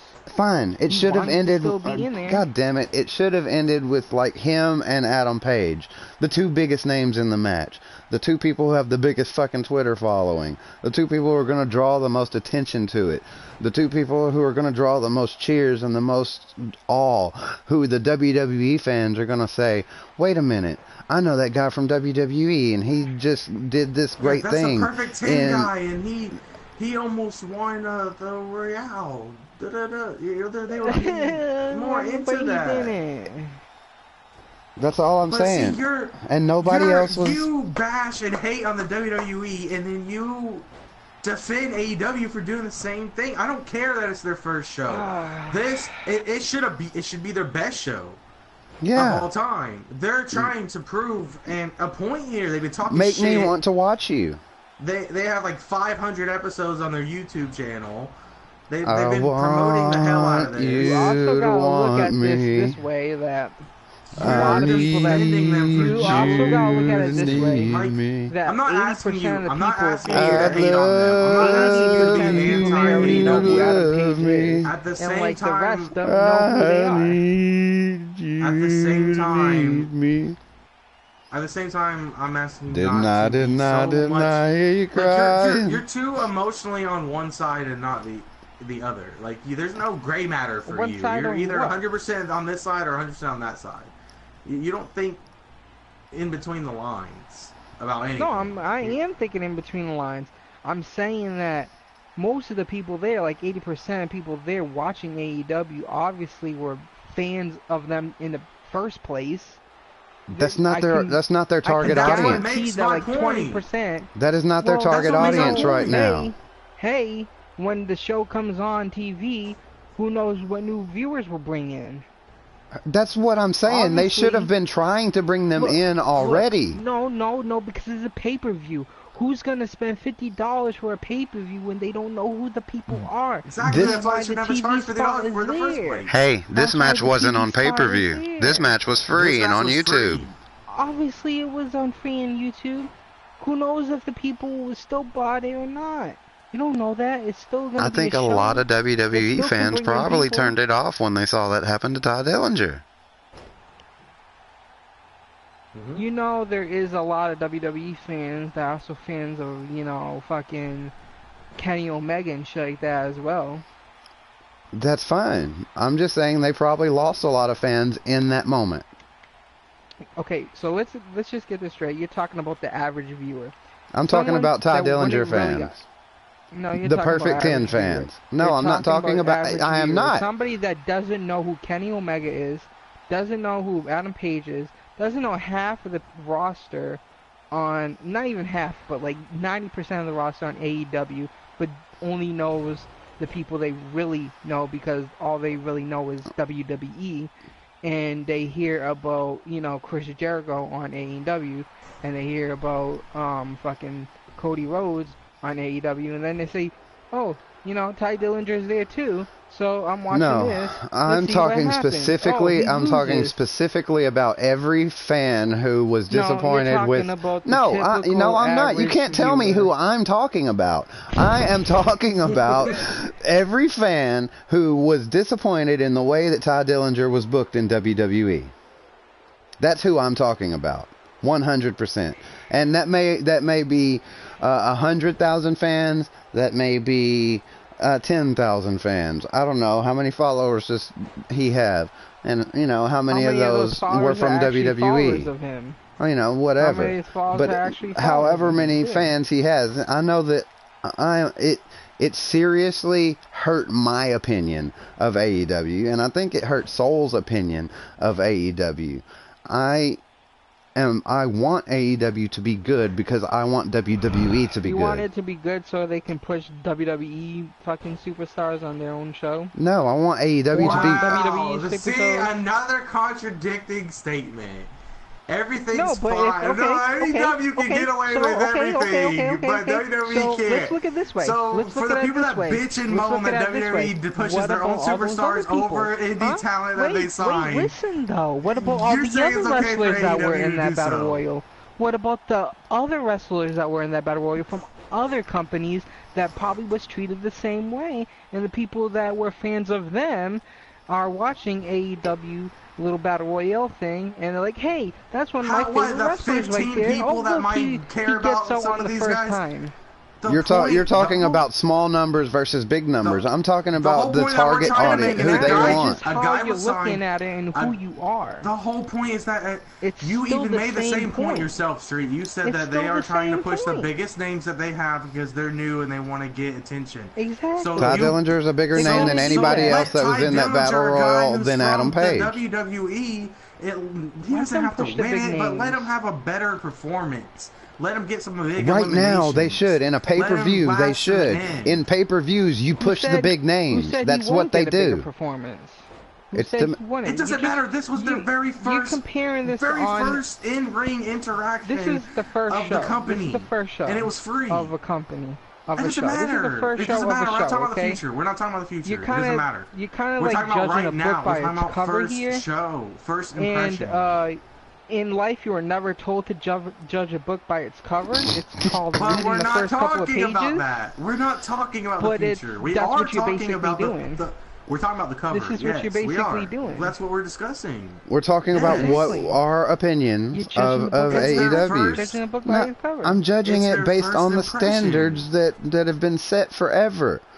Like, This is just because it wasn't great and your didn't meet our expectations are way expectations. too high. And that's not our fault. It's AEW's fault for trying to say that they were going to be an alternative. On the start. If you're gonna, so that's like saying that if you're gonna run with the big dogs, the future for every situation in your life. You can't say my girlfriend cheated on me, but maybe in the future she'll be loyal to me. It doesn't fucking matter. We're not talking about that. You're just so used to watching WWE so long, and that's all you know how to watch. No. That's all I know how to. I don't know how to physically watch this pay-per-view. We know how to take ourselves out of our care for WWE. We can say whether, but I'm just saying it's a bad decision. WCW growing up, I've watched Ring of Honor quite a bit. It may be a bad decision, but this was only one show. That's why you can't keep saying it was only one show. There's no difference between WWE and any other promotion. I'm not saying you act like we're saying you act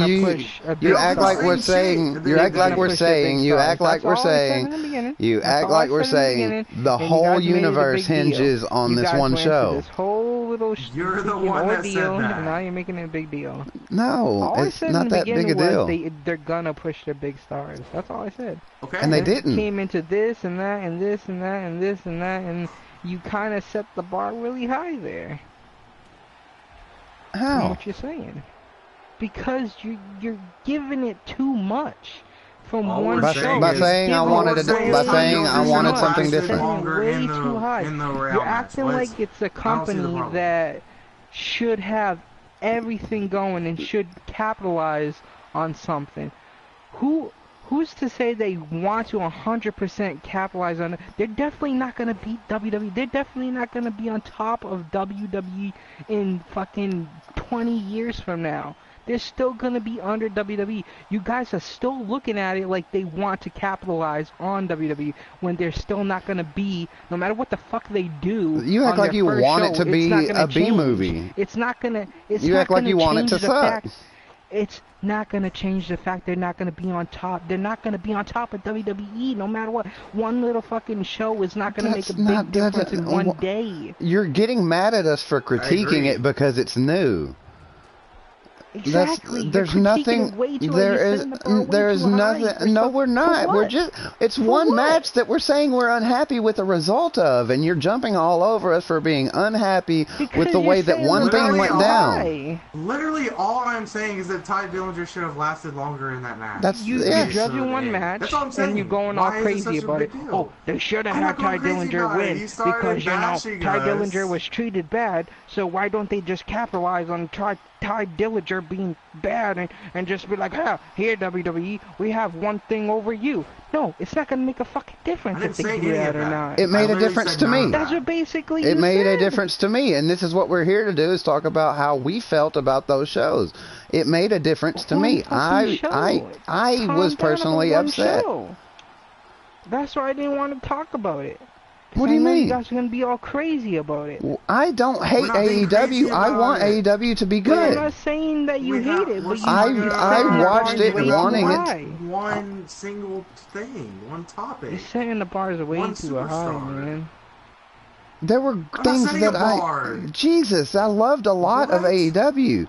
My critique is that it was a lot of very average, subpar matches that weren't all that exciting or all that interesting. There's going to be average, subpar matches there. Obviously, it's not going to be a 5-star show. That's what I'm saying. You guys think it's going to be a 5-star show that every match should be good or at least decent or maybe on par with WWE. No, they're not going to be like that. No matter what. Then why am I going to want to watch? Then why do I want to watch? Then why pay $50? Why pay $50? Here's what I'm saying. Why take my money? Why take my time? This show is going to be a 5-star show. No, you think it's going to be a 5-star show and better than WWE. And no, I don't want that. I just want it to be good. Words in our mouth. I just want it to be good and interesting. We're just upset about Ty Dillinger, damn it. I want to be entertained. We literally only complain about Ty Dillinger. And you're acting like it's going to make a huge difference if he won or not. For us personally, it would have. Yeah. Not winning or not, but just lasting a little longer. For us personally. So exactly. our opinions don't matter. Us. That's who we're talking. That's what we're in here for. It's our podcast. We're talking about our opinion on a match. There's really like maybe 2 people in here What's the problem?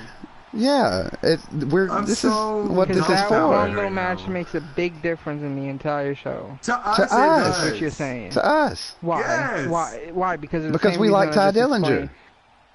Okay, go on then. You guys know that I've been a big Ty Dillinger fan forever. Go on about it. Go on about it. Go on to the That's next why, thing. because we're fans. Yeah. Talking about anyway. I didn't get to watch a whole lot of You didn't even watch it, so you don't even know what we're talking about. All you know is what we told you. Exactly. You watch the entire match, you'll see how early he gets eliminated and who's left in the ring after he's eliminated and how it's upsetting to someone who's a fan of him. Yeah, you're getting mad at us for no reason. We're not bashing AEW or we're not even bashing the whole show. AEW, I know you want to rub on them. I'm not saying it was bad. It's not. That's not. We're not what I'm getting hating on anything. I'm just saying that it's just you're judging it at one match. Yes, we are. We are. We are judging one match in particular. Not one match, but one No, I'm saying the whole thing after one match. I'm not. Yes, I am. I'm not. You're judging the entire company off of one match. Then no, not for one match. I'm talking about the entire. Then don't talk about it. Then that's what I'm saying.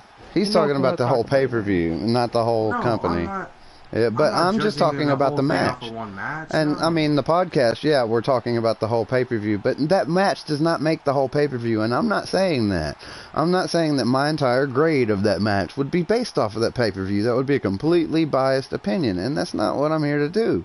Then why did you have to make a whole big deal about, oh, you know what, that's because it was...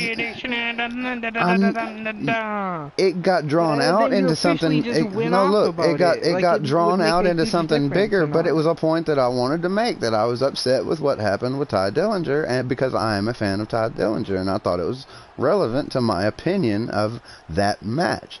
And everything else aside from that match, there were some good and some bad. There was some great. There were some really, really good moments that made me interested in watching the TNT show. And then based off of that, I'll decide whether I want to spend any time on watching the pay-per-views, which I definitely won't be paying for. Now, if I'm interested in the show and they come out with a subscription service that's $10 or even maybe $15 a month, that's as high as I'll go.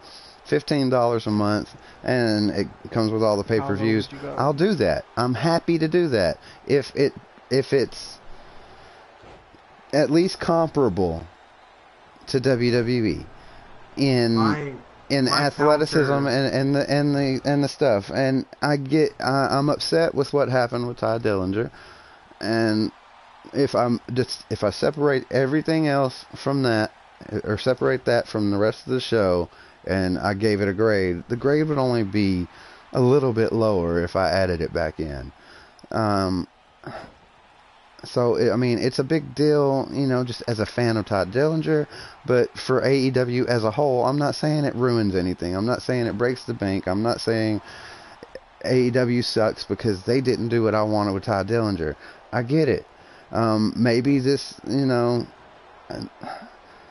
Maybe he wanted to do this. Maybe he said, I want to be eliminated by this guy because he's so inspirational to me, and this is what I want.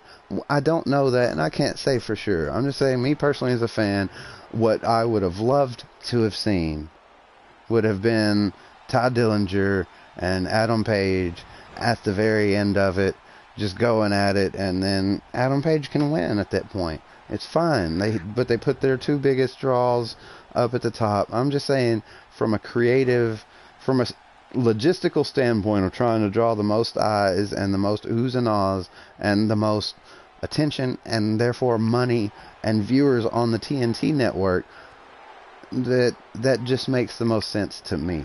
I'm not saying that they screwed the pooch. It's regrettable to me, but it's not the end of the world, and it doesn't ruin the show for me. That's never what I was implying. I just didn't like that as a fan of Todd Dillinger, and it turned into this whole big thing. That was my only argument, was that it was just it felt a little unnecessary, and it felt a little bit like the same thing WWE does with people that we care about. Do you understand that? It's the same thing. It's professional wrestling. They're gonna do the same things that WWE does. It's just one match that I didn't like, and I think I'm entitled to that. I love the MCU, but there's MCU movies that I don't really like, and that's fine. I'm not judging everything else by that. It's not the end of the world. I didn't like that part, but I'm not done trying to watch AEW because of it. And to move on, there was Kip Sabian and Sammy Guevara on the buy-in.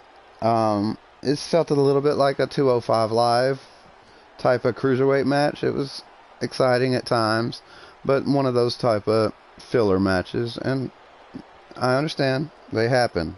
No big deal. They had SoCal Uncensored versus #StrongHearts, and it was better than the match before it, for sure. Not a lot of really character development, but I'm sure that that's not necessary on a pay-per-view that's mostly consisted of fans of the show already. They know what's going on. You don't expect people who are paying $50, or, well, maybe since this was the free part, you would want a little bit more, hey, this is who we are, this is what we do kind of thing. Not necessarily promos. This wasn't free. This was the start of the paid. Oh, was it? The six-man tag match, yeah. Okay, yeah. I wasn't unhappy with it, but it was kind of one of those, okay. And I like SCU. I used to watch Christopher Daniels in TNA. And, okay. And what's the guy? Scorpio Sky. He's pretty good too. One thing I will say, and SCU's alright. I'm perfect. I gripe at WWE for the same thing, so you can't get mad at me for griping about AEW for this. That Excalibur guy, I don't like him. He's Neither. He might be knowledgeable, but he stumbles a lot. He's got a lot of, maybe he's nervous. I get it. It might be his first time, but if he's done it before or stuff like that, when you have an announcer, you want to have a professional, and WWE hardly ever nails it on the head either. But I just didn't like that particular guy. Everybody else was fine, for the most part. I didn't have any other problems with it, but that one particular announcer, I just don't like. That's fine. Whole nother conversation, but I was pretty displeased with the entire commentary team, the entire show. I wasn't impressed by the commentary team at all. Even JR. I mean, I love the guy to death. He's a legend, but I feel like what the AEW is trying to do is breed a new generation of wrestling and move towards the future, and a mixture of his voice on top of that just gives me an uneasy feeling in my gut. It makes me feel like I'm 10 years old again watching WWF. Like, it just feels... And let me just point out, I don't really like Michael Cole. I don't really like Michael Cole number 2. I forget his name, but other Michael Cole. And I like Corey Graves and Byron Saxton and Renee, but R.I.P. Renee. I like Mauro Ranallo, but most of the other WWE announcers I don't really like. JR and Cole. I was never a JR fan to begin with. Yeah. I just like his voice fit perfectly during a certain time and era, and it's a voice you remember from that time. And yeah, it just feels so JR and Jerry Lawler were fine in the Attitude Era, it just makes but me feel uneasy. They fit that era. They don't fit this era. That's what I'm saying. You remember that voice for that time period. And Excalibur dude weird. was only in commentary for like one other show though, which was All In. Oh, take him out, please. I mean, I'm not saying that they have to get everything right, or that they fucked up, or that was just the worst thing they could have ever done. But come on, that guy sucks. You can just like, you got to get somebody different. There's like literally a whole bunch of people out there. The team is not really that great. And it's not. I'm not saying it's a horrible thing for. That other guy's not bad. I don't know what's his name. He's not bad. He was okay. He was better than Excalibur. He reminded me of Bruce Pritchard, but less like loud and animated. He looked like Bruce Pritchard kind of. But after that, stumbling and making some mistakes too. But it came off as nervousness. After that, you had Kylie Ray, Nyla Rose, Awesome Kong, and Britt Baker. Streetkilln's got a Kylie Ray autograph. How about that? Hey. You got the autograph picture from Kylie Ray. Yeah, she sent it to him personally, addressed. She thought he was Mark Wahlberg. Apparently, you've been writing her emails addressed as Mark Wahlberg. It's a whole big thing. You guys don't need to know about that. We'll get into it another time.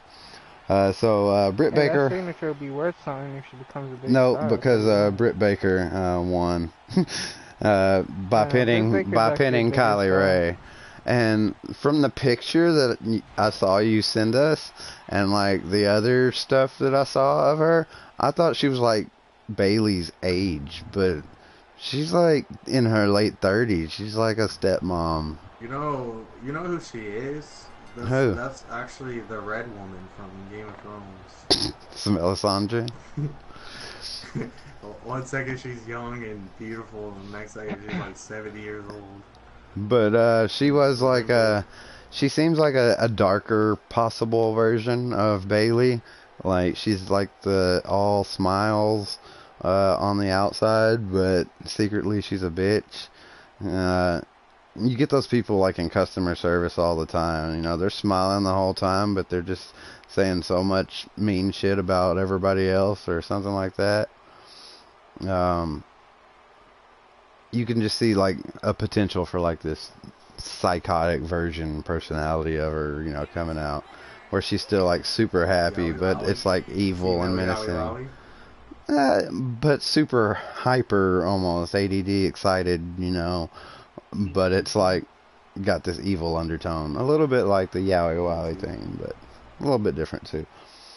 And then Best Friends versus Angelico and Jack Evans.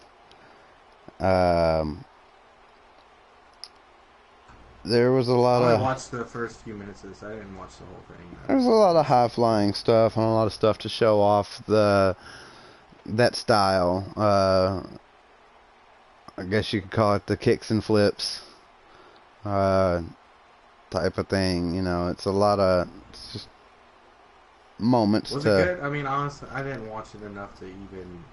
It was the best of the matches so far, for sure.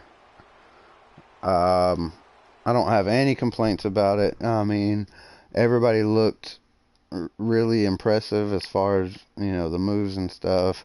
The characters, you know, didn't really stand out to me yet, you know, but I don't know who they are, you know. I don't know the story. I don't know what their deal is.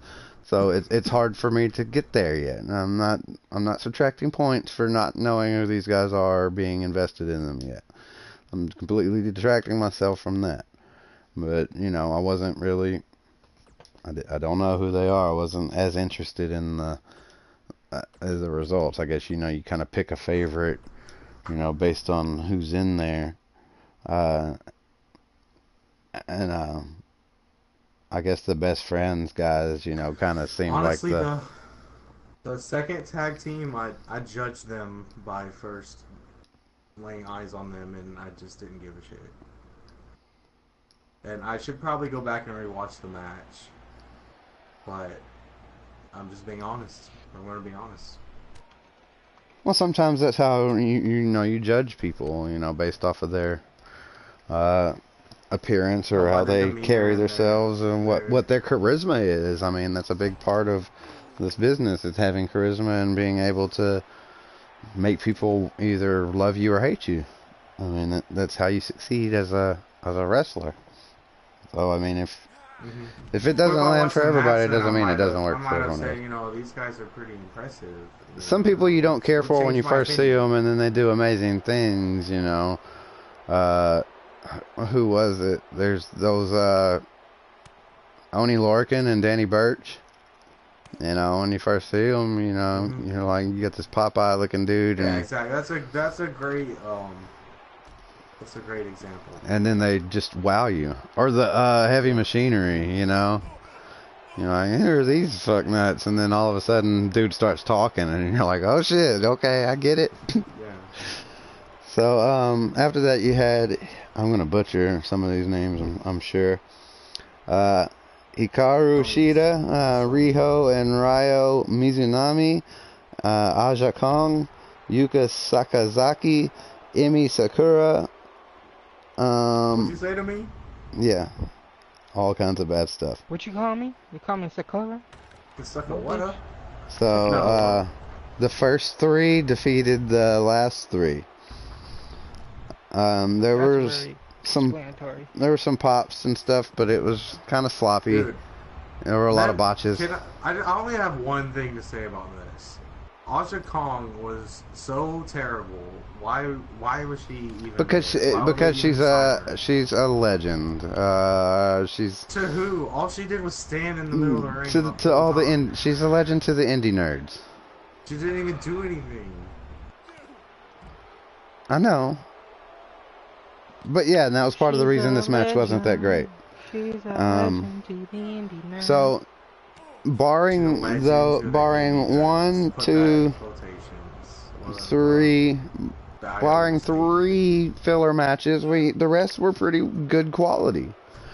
After that we had Cody Rhodes versus Dustin Rhodes in what I would consider to be one of the best matches I've ever seen.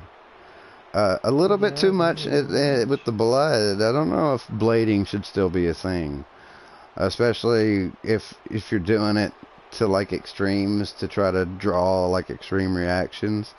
Like I almost would rather see the Randy Orton getting busted open by big props.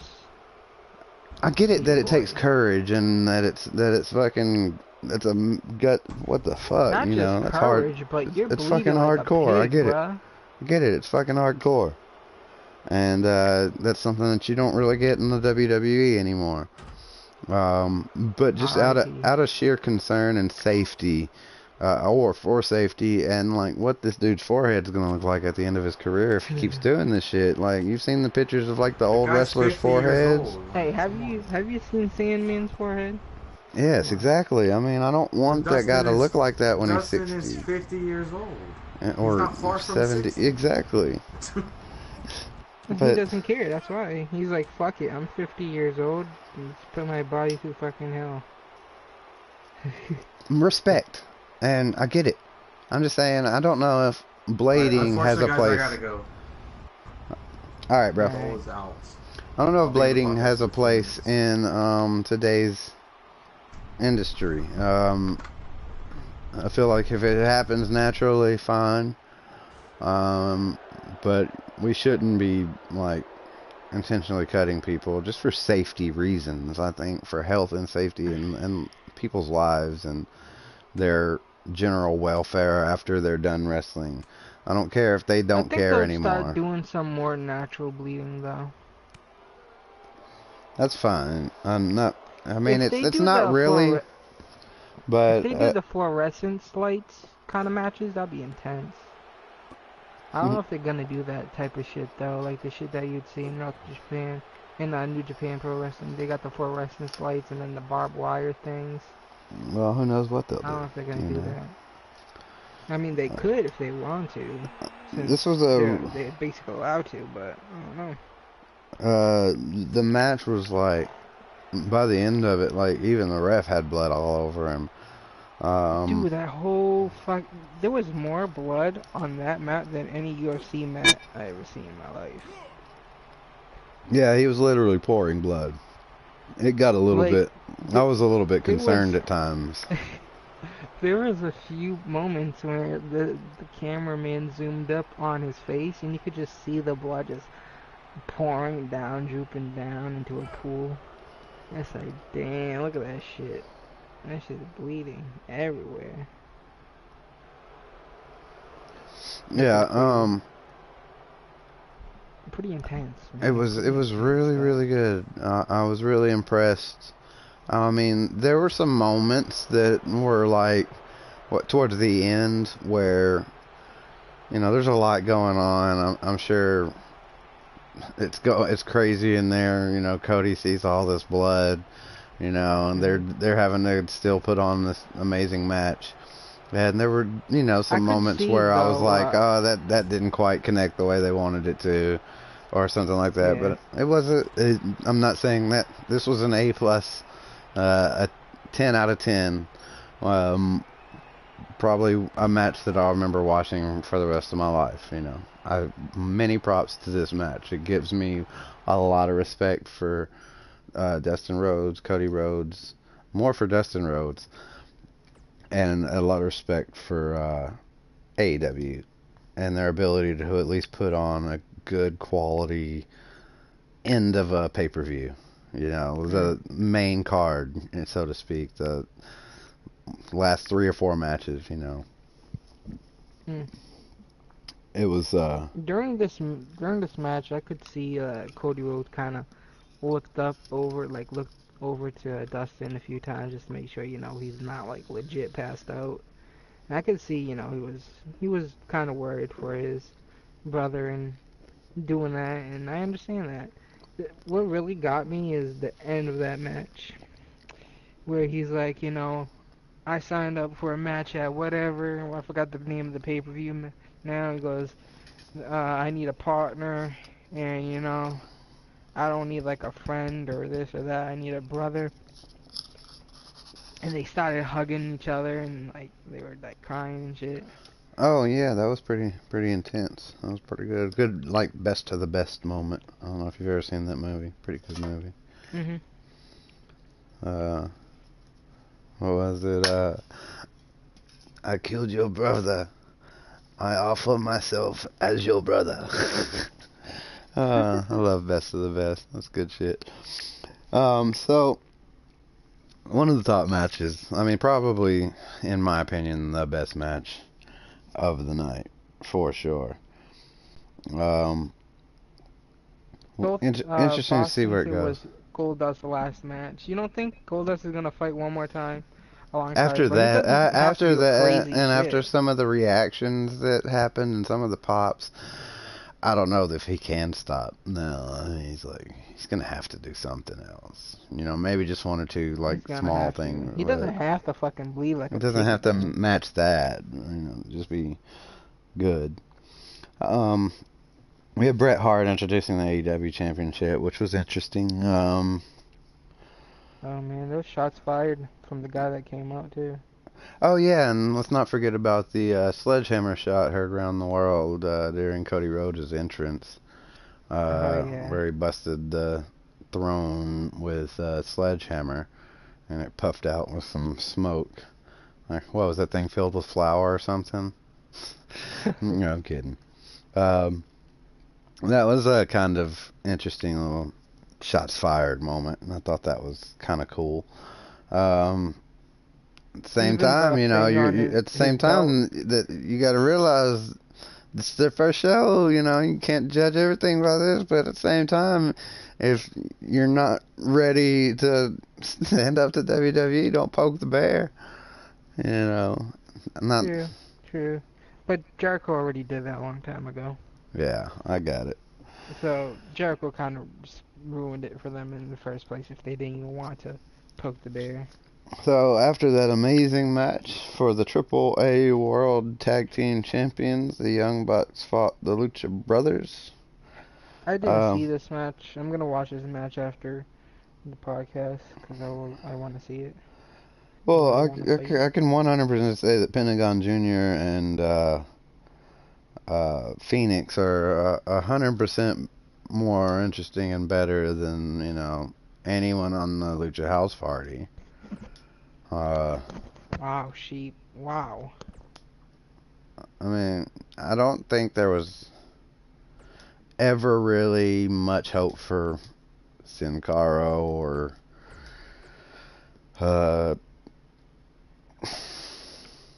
what's the other ones? Kalisto. Yeah, I don't think they were ever gonna like reach those like Rey Mysterio levels or even as tag teams. I don't think they've got as much appeal as Pentagon and Phoenix. But it was a really good match with a lot of really exciting spots. So I was impressed. It was my first Young Bucks match to ever watch. Probably my first Pentagon and Phoenix match too. So it was really good. I was impressed. I can't 100% say that I'm, you know, just a sold fan on either group. But I'll say that I can reckon. Bucks wrestle before? No, not really. I've seen wrestle I watched them on YouTube. I watched some YouTube clips. Yeah. I watched a YouTube clip of I watched all their YouTube clips. No. Yeah, it was my first time watching a match, especially a live match. I might have watched a match before and it just wasn't, you know, high quality or something. I just didn't really remember it, but it was good. They're cool, I guess. There were some interesting moments. After that, there was Chris Jericho and Kenny Omega for the main event. I like this match. This was a good match. Yes, it was, and Chris Jericho winning was absolutely right. Entrance. I liked it. Chris Jericho with shots fired entrance.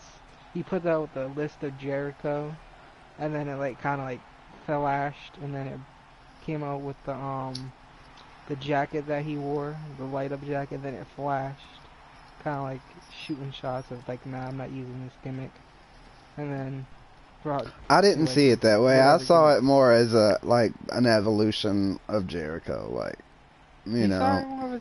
Yeah, I saw it like his this is the stages of Jericho, and this is who I am now. No. I was looking at it as an asshole Jericho point of view, of just shooting shots of saying, you know, I ain't doing this gimmick type thing. Well, I didn't. And then just having his own. But no, I understand what because you're saying. Because when the jacket happened, the fucking crowd popped. He did it for those. He did it for those moments, the pops. It's like classic moments, like let's take you down through the history of Jericho, and then it's like why it started with the list. That's why it started with the list. That's why it started with the list. Yeah. Because it didn't go in order. I was like, man, that's the most recent. But then he goes back to that one, and then he goes back to this, you know, a different one. He went through like all the little stages of Jericho, you know, with the exception of like the long-haired original version with like the super blonde long hair. You know what's kind of weird though? If he could have done that, why didn't he just kind of used in the beginning his old school song of breaking the walls down and then go into all that transition? You would have said, oh no, he can't because of copyright kind of thing, but WWE owns that list of Jericho gimmick and that fucking jacket gimmick too, and he used it anyways. So it would. I don't know. I don't know that they own the rights to any of that.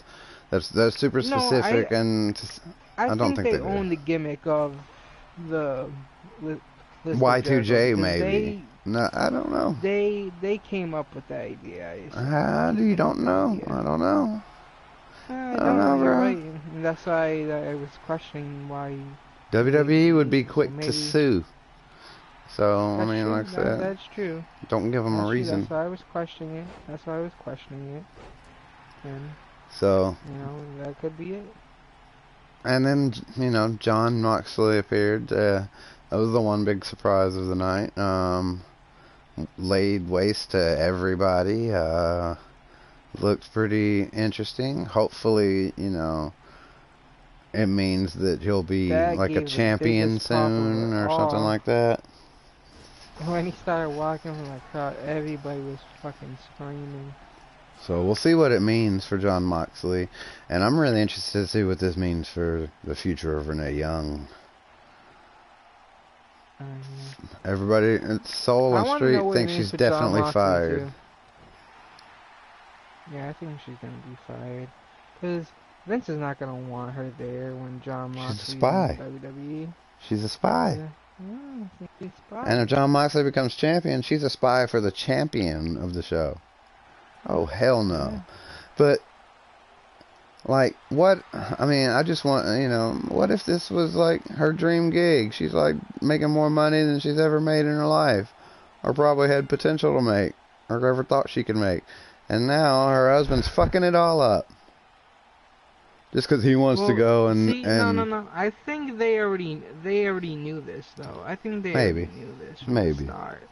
I think they already knew this from the start, and this is where I feel like WWE is... I'm saying, this is just another example of the man's career being more important than the woman's.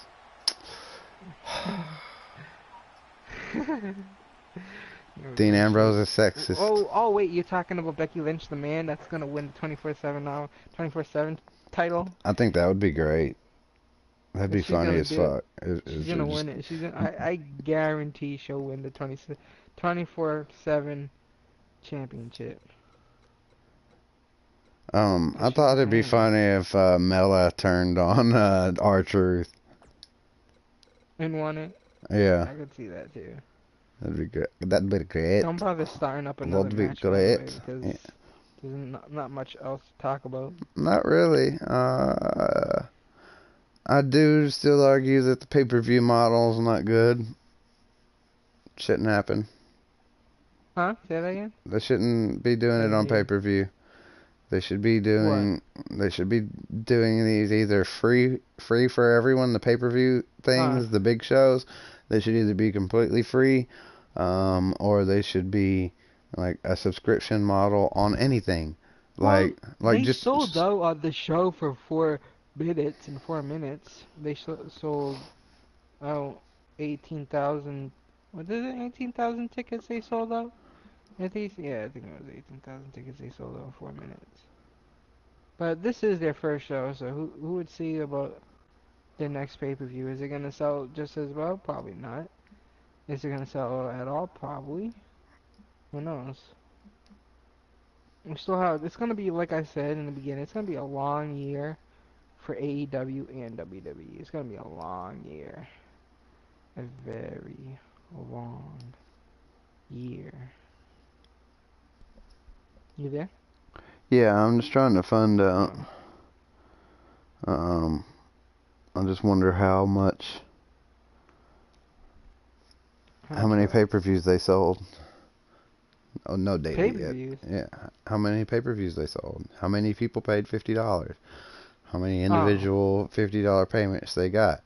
And I just wonder what the difference would have been had that just been put out into the world, and then they make more of an investment in their long-term future rather than trying to get this short burst of money at the beginning. You're funded by billionaires. To make money, you got to spend money. I don't think trying to make money to spend money is necessary. If you want to watch and fully support AEW, you certainly have to go all in financially. It's a lot of money. I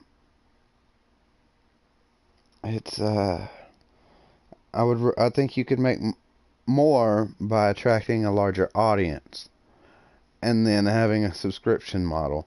And I'm not, you countered last time that it's hard to get going or get traction off of that. They could, if there's another one, the money that they could make off of, I wonder if Turner has a streaming channel, that's based off of that. They could offer it on an upgrade package of that, and then you've already got a base of viewers, and the fans who watch AEW on that would have access to it if that's how they're already consuming it.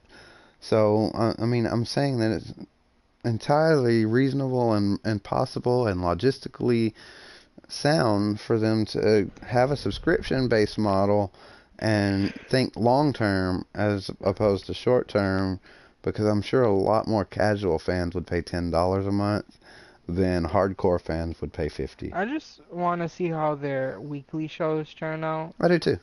I really do. I mean, this pay-per-view was good. I liked it. There's one big issue I had with it. Okay, so overall, I'll tell you the downs I had with it from what I seen for just 2 matches. From what I seen, it's not really much downs, but it's kind of important. One of it is being one that we were talking about is commentary. Commentary wasn't that great.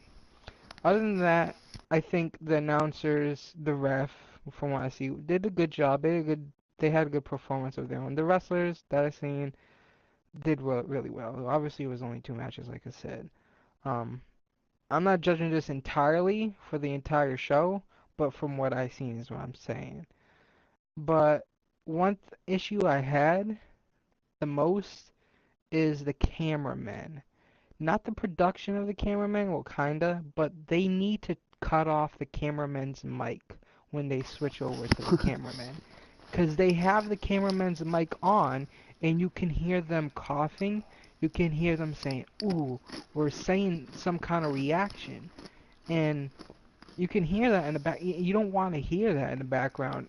I understand that, maybe, you know, either the way they feed it, they're not able to cut it off, or maybe they didn't know the camera mics was on when they were switching to the cameras. Because I know a few times when they were switching to the cameras, a few cameramen mic was on. There was one or two. One in the left corner, basically one of the main cameras, I would say, that would show like the left corner and the center of it, his mic was on, but the one on the right side, and that film from the right side where the commentary was, his mic wasn't on.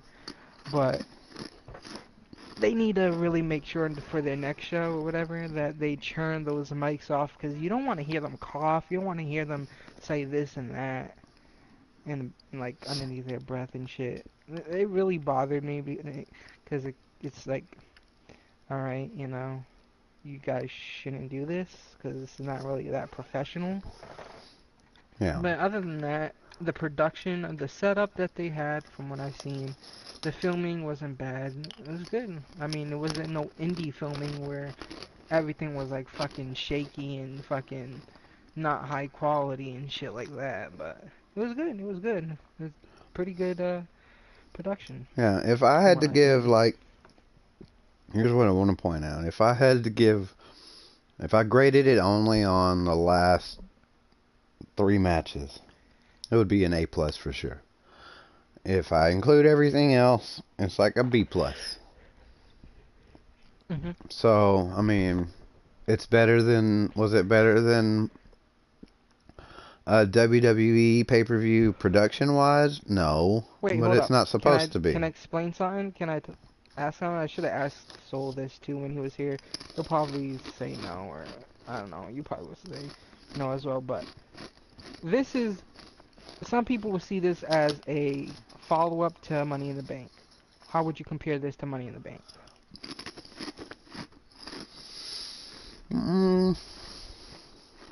Would you say it's better, or would you say it basically was just as good? On performance-wise and everything else-wise. I'll have to be more distinct. Obviously, production-wise, WWE was 1,000% better, but that's not AEW's fault. I'm talking about performance-wise and shit like that. But AEW has got to get a better crew for their broadcasts and for everything. And when they go live on TNT, that shit better be fucking spot on. I mean, you can't. This is no joke. This is millions of people. If it's not up to snuff, they won't watch. Yeah. And then it's all over for AEW. They're well, it's not all over. They can be, the biggest indie thing going on. But that's about all they can hope for if they can't draw in viewers. And if you don't have good production, if it looks like an indie show, then I don't know how many people are going to want to watch. Mm-hmm. It's a network TV, and you're not trying to please indie fans anymore. You're trying to draw in millions. So you got to have something that does that. So I'm interested, really interested to see what happens on the show in October, I believe. Yeah, it said Sandoval Falls, so yeah, I guess so. A guy at work told me he heard October, so I was just going off, my completely reliable source. Oh, okay. AEW was pretty good.